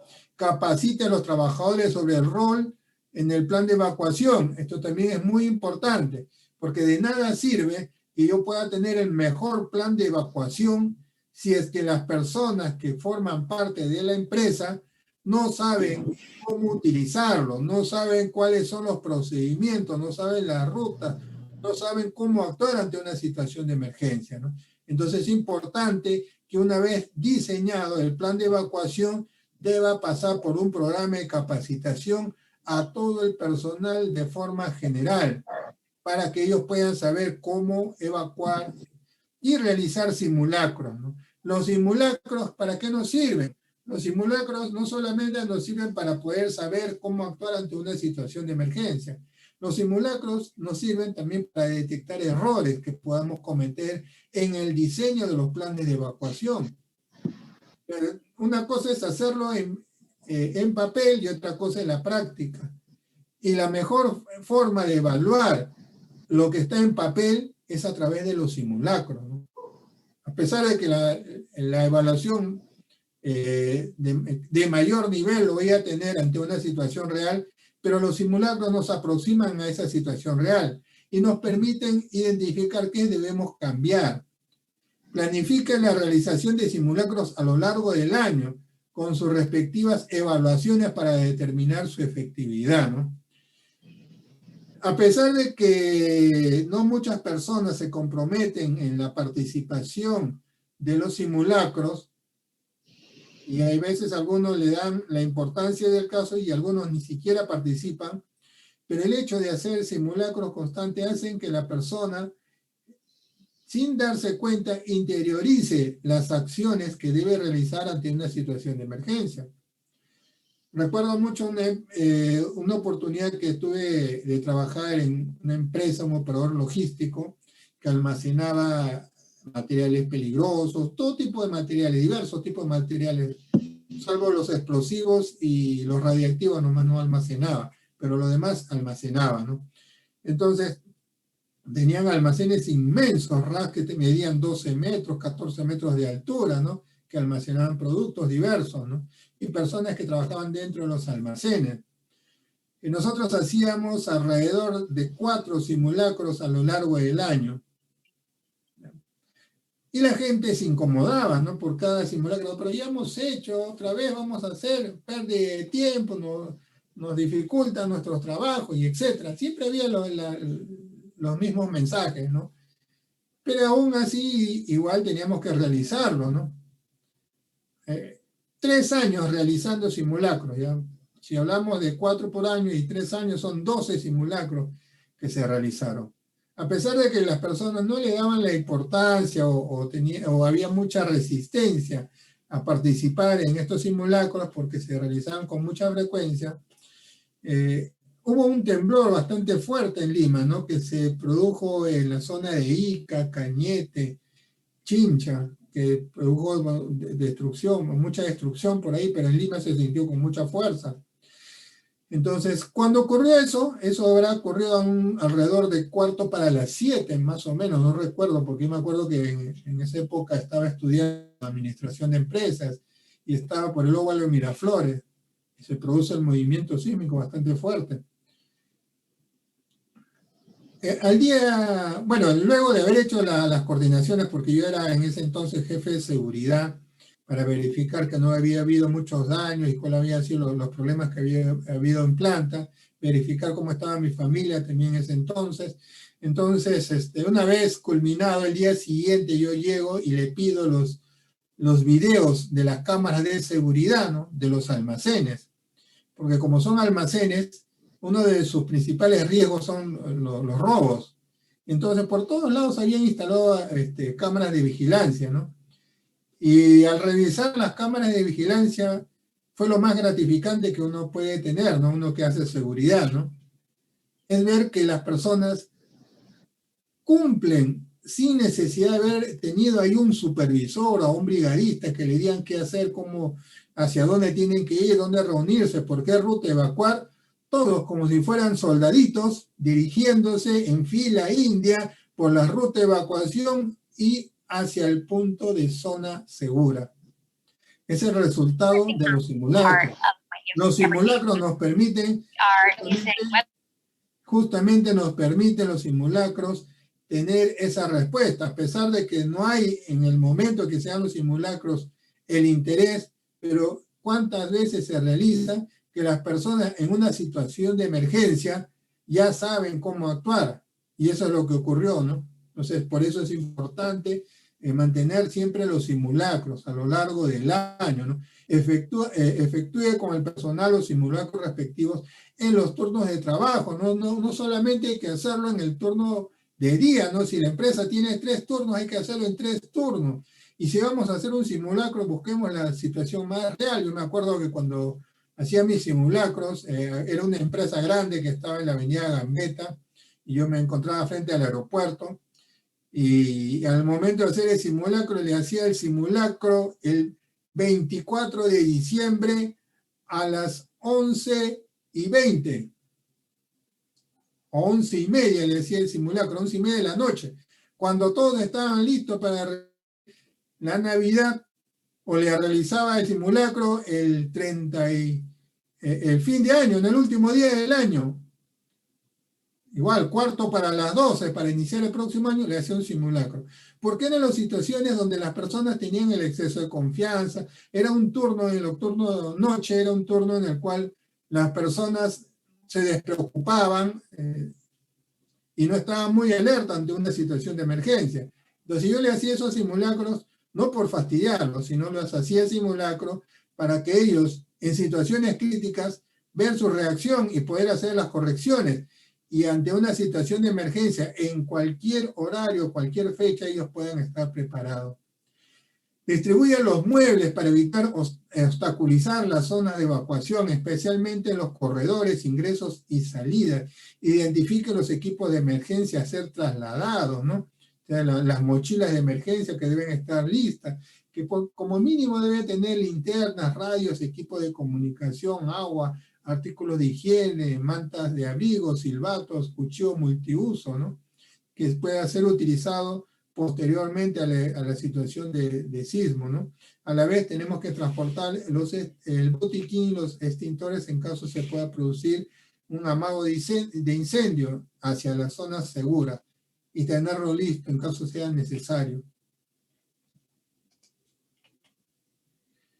Antes del sismo, diseña un plan de contingencia. Hemos dicho que el plan de contingencia va a contener el plan de evacuación.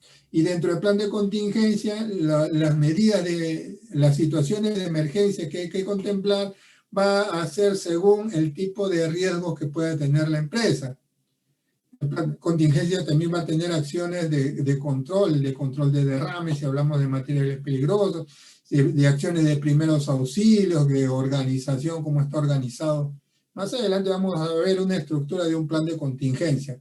Difundirlo a todas las partes interesadas de la empresa, ¿no? No es solamente diseñar el plan de contingencia, debe ser difundido, practicado, para que la gente sepa cuál es su papel, cuál es el rol, cuáles son sus funciones cuando se produce una emergencia. Capacitar en la aplicación del plan de contingencia, realizar simulacros sobre su funcionamiento, revisarlo periódicamente, ¿no? El plan de contingencia debe ser revisado para poder ir corrigiendo y mejorándolo. Antes del sismo, debemos formar brigadas, ¿no? Debemos implementar brigadas de emergencia, ¿no? Hacer un análisis para determinar cuáles son los tipos de brigadas de emergencia que debemos implementar. Realizar un proceso de convocatoria, se va a hacer una convocatoria brigadista. ¿Quiénes son las personas que tienen ese don de servicio para poder participar dentro del equipo de brigada, ¿no? Para elegir las brigadas tiene que haber también una selección, ¿no? Pueden haber 30, 40 personas interesadas, pero no todas las personas pueden tener los requisitos para poder ser brigadas, ¿no?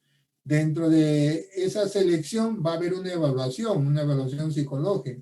¿Qué pasa si tenemos una persona que se altera muy rápidamente y pierde el control?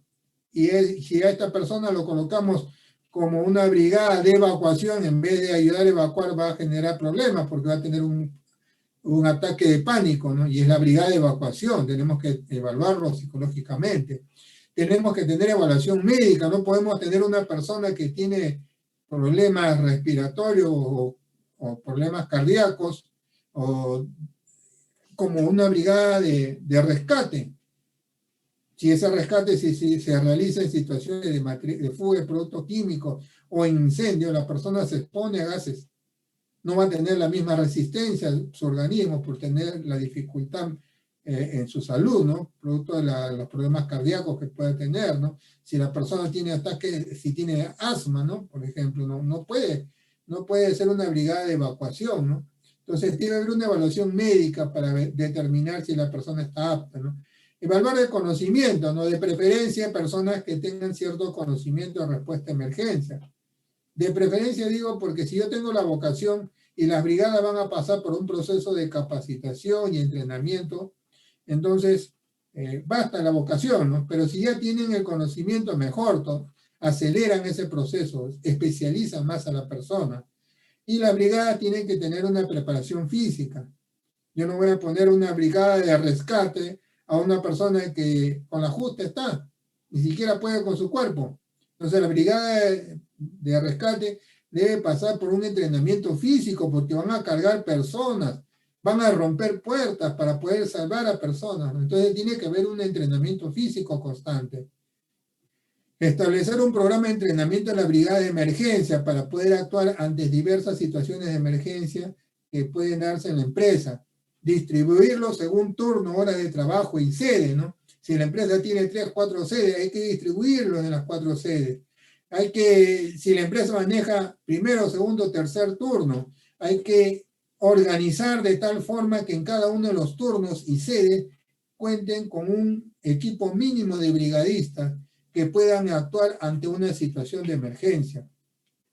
Implementar programas de capacitación, establezca en las charlas de inducción a las personas nuevas, se les debe informar. Recuerden que cuando nosotros capacitamos en relación a las funciones y las acciones de las personas ante situación de emergencia, pero ¿qué pasa si tenemos personal nuevo que llega y que no ha pasado? Porque la capacitación se dio en marzo y las personas ingresaron en abril, entonces no pudieron pasar en la capacitación anual de evacuación en caso de emergencia.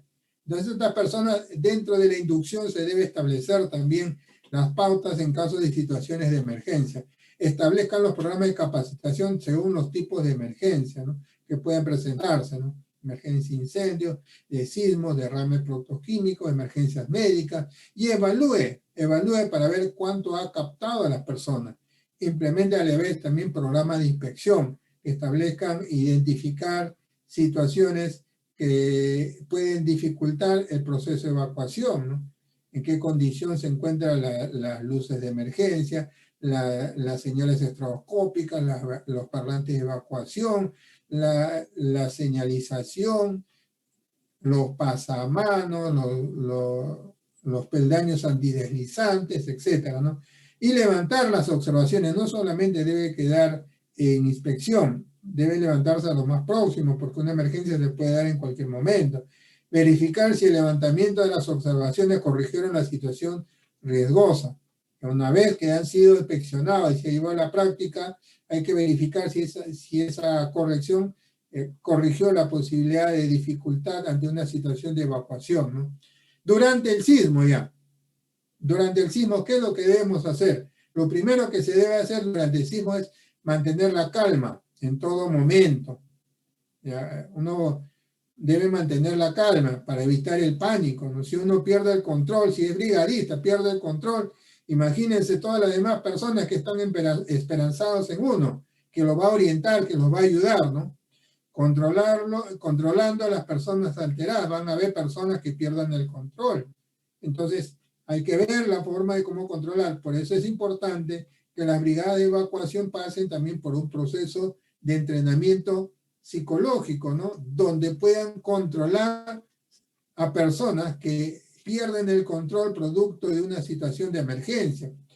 Escuchar a la alarma de advertencia, evacúe inmediatamente. Si se escucha la señal de evacuación, inmediatamente uno tiene que direccionarse a la zona segura, caminando a paso acelerado, no corriendo, a paso acelerado por la zona establecida o por la ruta de evacuación. Ubíquese en la zona de seguridad más cercana, debajo de vigas, entre columnas, en caso no puede evacuar, ¿no? Habíamos dicho que ante una situación de sismo podemos evacuar hasta el tercer piso, pero si me encuentro en un cuarto, quinto, sexto, 20 pisos, o en el piso 20, no voy a poder evacuar en ese momento, no me va a dar el tiempo para llegar hasta la zona segura. Entonces es importante que las personas en los niveles del nivel 4 para arriba identifiquen, todas las personas que laboran en la empresa, identifiquen las zonas seguras,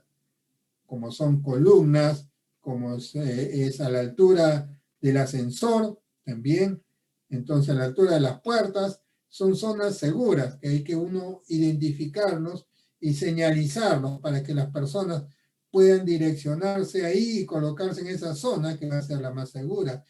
Libre, alejarse de las lunas, de objetos elevados que puedan caer, ¿no? Ubíquese en las zonas de seguridad más cercanas. Refúgiese debajo de un escritorio, mesa, madera u otros muebles fuertes, ¿no? Que puedan resistir impacto, ¿no?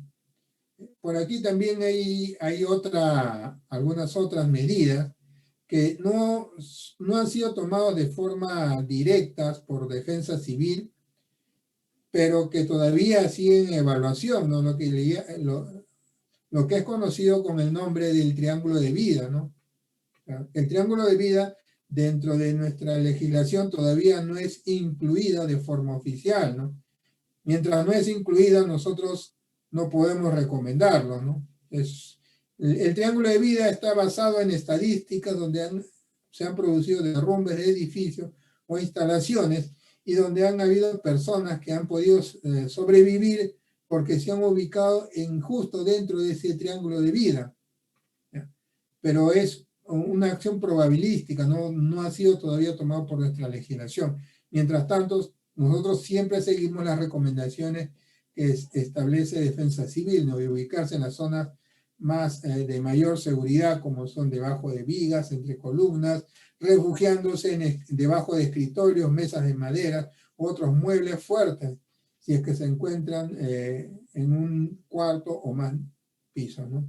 Colocarse en cuclillas. ¿Por qué nos colocamos en cuclillas? Porque al momento de colocarse en cuclillas y la mano en la cabeza, reducimos el área de contacto de algún derrumbe o algún objeto que pueda caer. Entonces, lo recomendable es colocarse en cuclillas, mano en la cabeza debajo de un escritorio, de una mesa que pueda ofrecer resistencia a la caída de objetos, colocarse en cuclillas, ¿no? Durante el sismo, ¿qué es lo que hacemos? No utilice el ascensor, ni las escaleras mecánicas, ni las escaleras eléctricas. ¿Por qué? Porque el fluido eléctrico se corta, y al cortar los ascensores que se convierten en trampas mortales, donde las personas quedan atrapadas.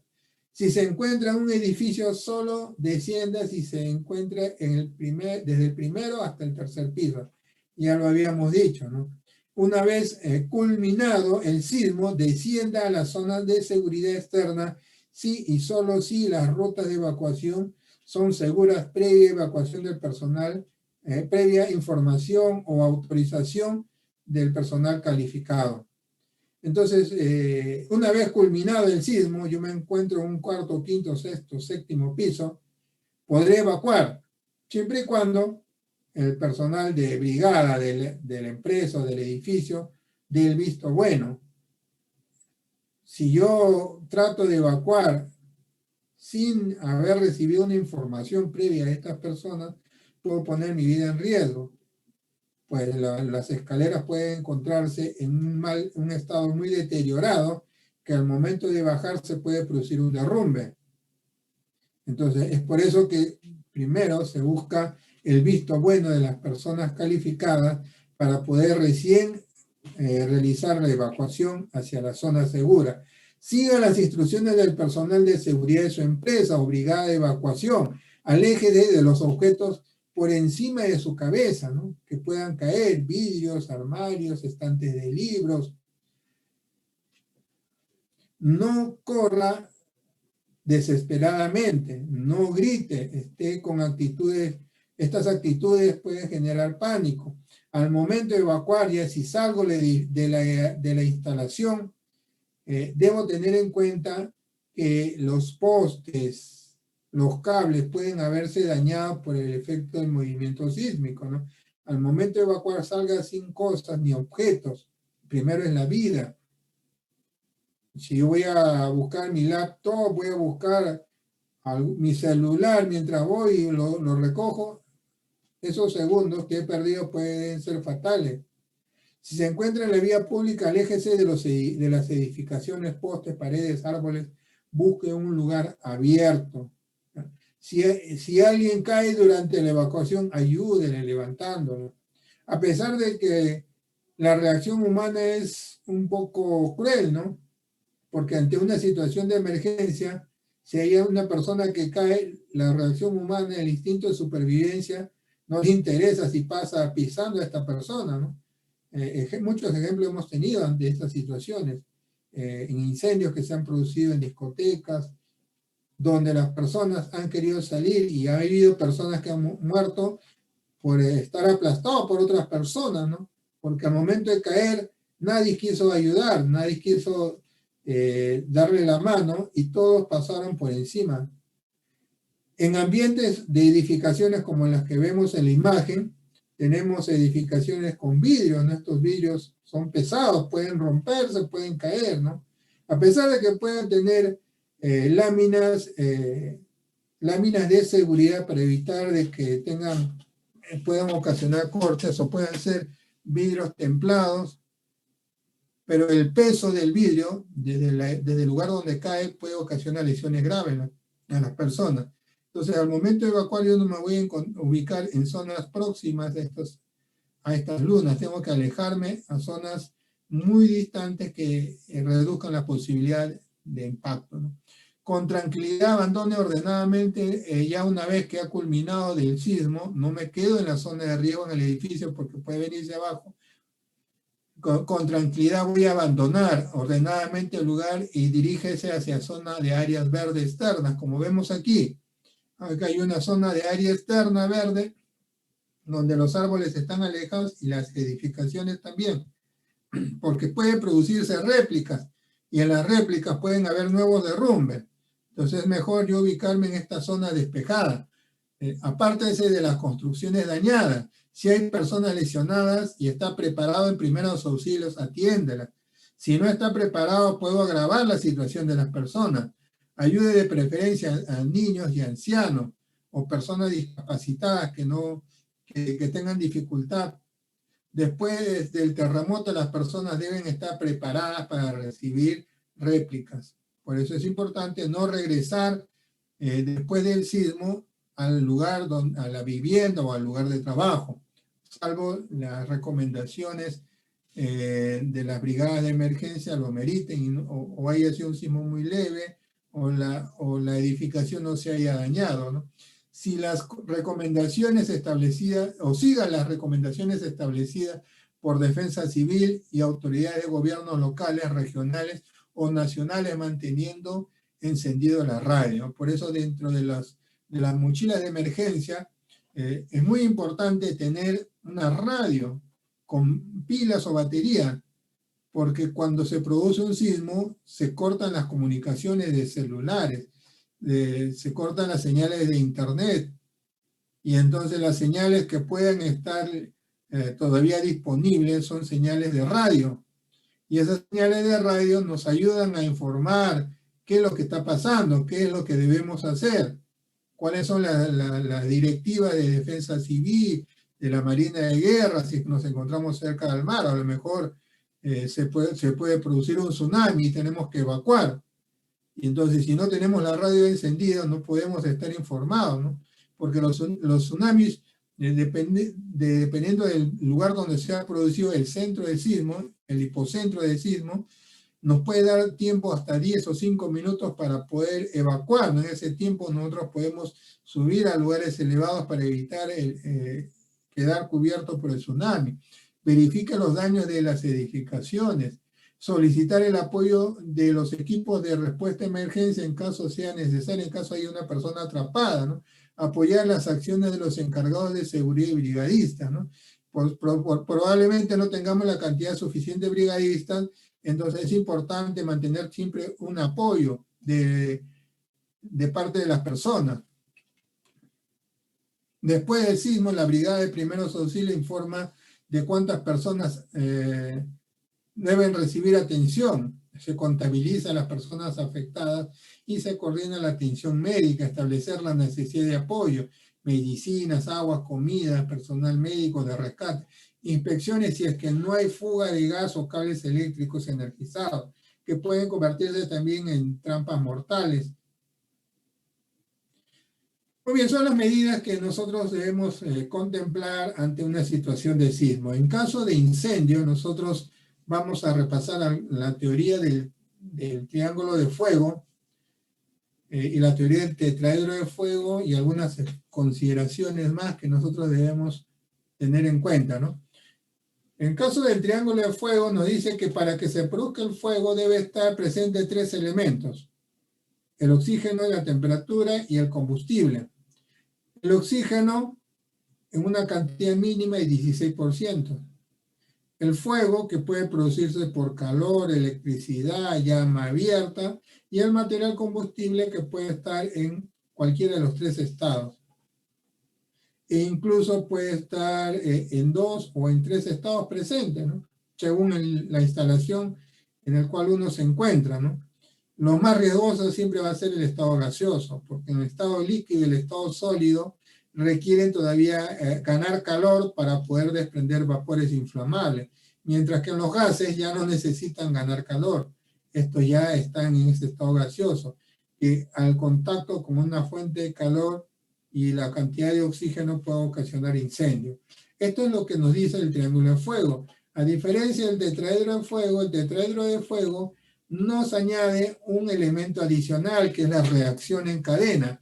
La reacción en cadena es un elemento que añade en la teoría del tetraedro de fuego y nos dice que mientras no se produzca una reacción en cadena no va a haber un incendio. Y entendamos la reacción en cadena como una reacción continua, no es como si uno tuviera, por dar un ejemplo, una cantidad de palitos de fósforo, unos 100 palitos de fósforo. Yo prendo el primero, y el primero va al segundo, y el segundo al tercero, y se produce una reacción en cadena, donde todos los palitos al final terminan prendiéndose. Eso es una reacción en cadena. Si uno tiene oxígeno suficiente, 16% a más, tiene el calor y tiene material combustible, no se produce el incendio, es que no hay una reacción en cadena. Es como cuando uno agarra una madera bastante voluminosa y agarra un palito de fósforo y lo prende, y el palito de fósforo lo coloca debajo de la madera y quiere prender la madera. La madera no se va a prender porque el calor es insuficiente para generar vapores inflamables. En otras palabras, no se va a producir una reacción en cadena, salvo que el fuego sea más intenso, a lo mejor sea, no sé, un equipo que genere calor, una hornilla, y la hornilla entra en contacto con la madera y lo comienza a calentar tanto que comienza a desprender vapores inflamables y se produce la reacción en cadena. Entonces, en la teoría del tetraedro de fuego nos habla que hay un elemento adicional que es la reacción en cadena, que debe estar presente para que se produzca el incendio. El incendio no se va a producir si le falta algún elemento de estos 4, ya sea oxígeno, calor, combustible o la reacción en cadena. Los fuegos se pueden producir de diversos tipos, ¿no? El fuego clase A, que es material sólido combustible, papel, madera, cartón, plástico. Los fuegos clase B, que corresponden a líquidos combustibles e inflamables y gases, no solamente líquidos y combustibles inflamables, sino también gases, corresponden a fuegos clase B. Los fuegos clase C, equipos conectados a la energía eléctrica o equipos energizados. Los fuegos donde vamos a tener la presencia de la energía eléctrica, ¿no? Que un equipo conectado a una toma con energía eléctrica, si ese equipo se incendia, eso es un fuego clase C. Pero si está desconectado de la energía, eso ya es un fuego clase A, porque es un sólido combustible. Fuegos clase D son los fuegos que se producen cuando tenemos materiales combustibles como el zinc en polvo, el aluminio, el magnesio, el titanio, el circonio, el sodio, potasio, litio, son materiales sólidos combustibles que combustionan fácilmente y generan reacciones violentas. Los fuegos clase K, que se produce producto del contacto con las grasas de las cocinas que al momento de realizar las frituras. Y tenemos los pictogramas que nos resumen para qué tipo de fuego es el extintor, ¿no? Estos pictogramas deben estar ubicados en los extintores, ¿no?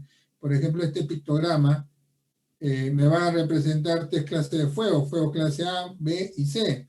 En este fuego clase A está con una línea que lo cruza. Si esta línea cruza este fuego, ¿qué quiere decir? Que este fuego no corresponde, o este extintor no corresponde para el fuego clase de materiales sólidos combustibles, que es fuego clase A.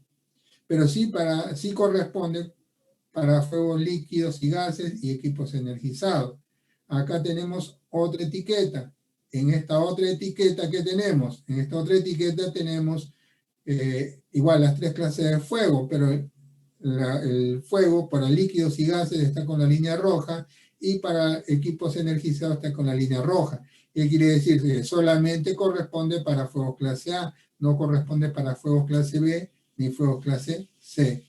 Y en este caso la línea roja está para fuegos clase C, solamente sirve para fuegos clase A y fuegos clase B. Es una forma gráfica de poder identificar para qué clase de fuego corresponde. Los extintores, según la NTP 350-0431, deben tener estas etiquetas con estas señales que permitan visualizar fácilmente para qué clase de fuego corresponde. También debe estar indicado la distancia donde uno debe ubicarse.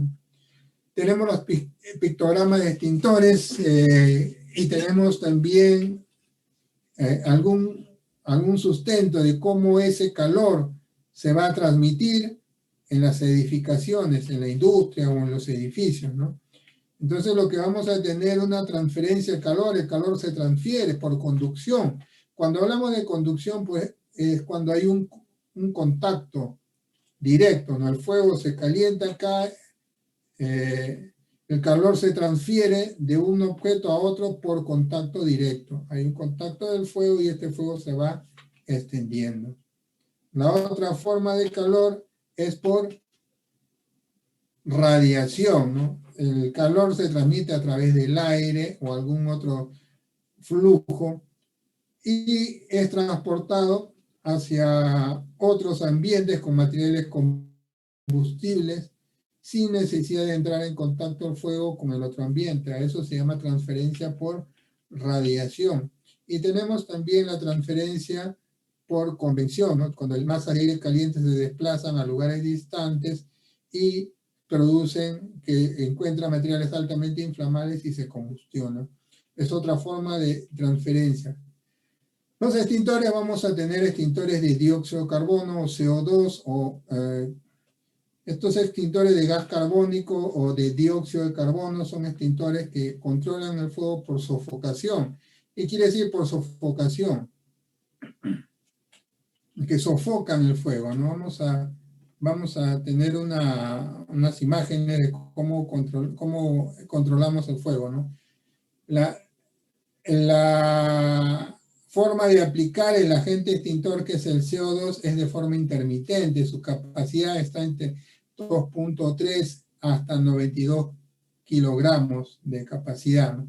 El alcance, como es un gas que va a salir, su alcance no es muy largo, va del orden de los 2 a 3 metros, 2 a 3 metros de distancia. ¿Y por qué tiene una tobera muy grande o una boquilla muy grande? Una tobera muy grande es porque lo que sale es un gas. Y si su tobera fuera pequeña, el gas no tiene un mayor alcance. Por otro lado, la tobera también, esta tobera grande, evita que la persona entre en contacto con el gas carbónico. Es un gas muy frío que puede quemar la mano de la persona. Estos extintores se aplican para la clase B y C. Su tiempo de descarga está en un tiempo de 8 a 30 segundos. Es un tiempo bastante corto. Los extintores no tienen mucho tiempo de utilización, ¿no? Son tiempos bastante cortos, entre 8 segundos a 30 segundos, depende de su capacidad, ¿no? Tenemos los extintores de polvo químico seco, ¿no? Dentro el polvo químico seco tiene producto químico que es el fosfato monoamónico. Este extintor contiene un agente extintor y tiene una sustancia que le ayuda a la expulsión, que normalmente es un gas nitrógeno. El alcance de este extintor es entre 6 a 8 metros. Me controla 3 clases de fuego clase A, fuegos clase B y fuegos clase C. Hay extintores de 2.3 kilogramos, como hay extintores de 50 kilogramos, son los extintores rodantes de polvo químico seco. El tiempo de descarga está en alrededor de 8 hasta 30 segundos, dependiendo su capacidad. Tenemos también los extintores de agua, que son los extintores de mayor alcance, ¿no? Su volumen es de 9.5 litros, su tiempo de descarga también bastante amplio, 55 segundos, su alcance es de 12 hasta 13 metros de distancia, ¿no? Su peso aproximado 14 gramos y controla el fuego por enfriamiento, ¿no? Es aplicable a fuegos clase A principalmente. Hay otros extintores como el de agua desmineralizada y desionizada. Los extintores de agua desmineralizada y desionizada pueden controlar fuegos clase C. No es el caso de este extintor. Este es un extintor solamente de agua nada más. Pero hay otros extintores de agua desmineralizada, desionizada, que a pesar de ser agua, puede controlar el fuego con esta clase de extintores, ¿no?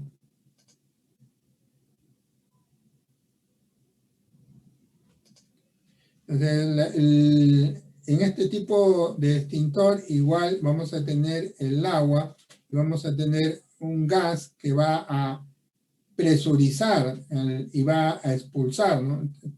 Internamente hay un gas que está presurizado y al momento de aperturar la válvula ayuda a expulsarlo. Se aplica para fuegos clase A. Y acá tenemos los métodos de extinción, ¿no? Los extintores pueden controlar el fuego por enfriamiento, ¿no? El enfriamiento va a producir que las microgotículas que salen al momento, depende del tipo de chorro, ¿no? Si el chorro es tipo neblinero, estas microgotículas van a captar fácilmente y van a evaporar el agua, se va a evaporar el agua que se genera, ¿no? Al momento de evaporar, va a haber un cambio de estado líquido a estado gaseoso. Si nosotros tenemos un poco de conocimiento de termodinámica, sabemos que para que se produzca un cambio de estado se requiere ganar calor. En este caso, si paso del estado líquido a lo gaseoso, requiero ganar calor. ¿Y ese calor de dónde les trae? Del fuego. A eso se conoce como método de extinción por reducción de la temperatura, ¿no? Usa el principio de la termodinámica, que para cambiar de estado captura el calor del medio y enfría el medio y de esa forma controla el incendio. Tenemos otro método de extinción que es la sofocación. La sofocación, ¿qué es lo que hace? Elimina el oxígeno. Hemos dicho que para que se produzca el fuego, si hablamos del tetraedro de fuego, hablamos de 4 elementos presentes, pero si nosotros eliminamos el oxígeno, ya no hay 4 elementos, sino solamente 3, entonces el fuego no se produce. Entonces la sofocación lo que busca es evitar que el oxígeno entre en contacto con estos 4 elementos y se da combustión, ¿no? En la imagen vemos un cilindro con materiales combustibles y lo que está haciendo el bombero está colocando una tapa para evitar que el oxígeno del medio ambiente ingrese y hasta que se consume el oxígeno interno se apaga. Ese principio también lo utilizan para controlar incendios con líquidos combustibles o inflamables, ¿no? Estos líquidos que se derraman en el piso y usan un extintor, usan un equipo que expulsa agua con espuma, ¿no? Si más no me equivoco, hay un producto que es el AFFF que genera justamente el agua con espuma. Esta espuma cubre la superficie del líquido que se ha derramado y evita el contacto con el aire. Igual lo está controlando a través de la sofocación, ¿no? La otra forma de controlar, o el otro método de extinción es la inhibición, ¿no? Consiste en eliminación de la reacción química en cadena. La inhibición ataca la reacción en cadena. Y si corta la reacción en cadena, igual controla el incendio. Y el otro es a través de la eliminación del combustible, ¿no? Recuerdo mucho un curso que llevé de control de incendios con fuego real en Bhopal, en la empresa Bhopal. Ellos tienen un campo de entrenamiento, ¿no? Y entonces el incendio era bastante grande, era con gas inflamable. Y todo el mundo se alocaba por apagar el fuego. ¿Cómo hacía?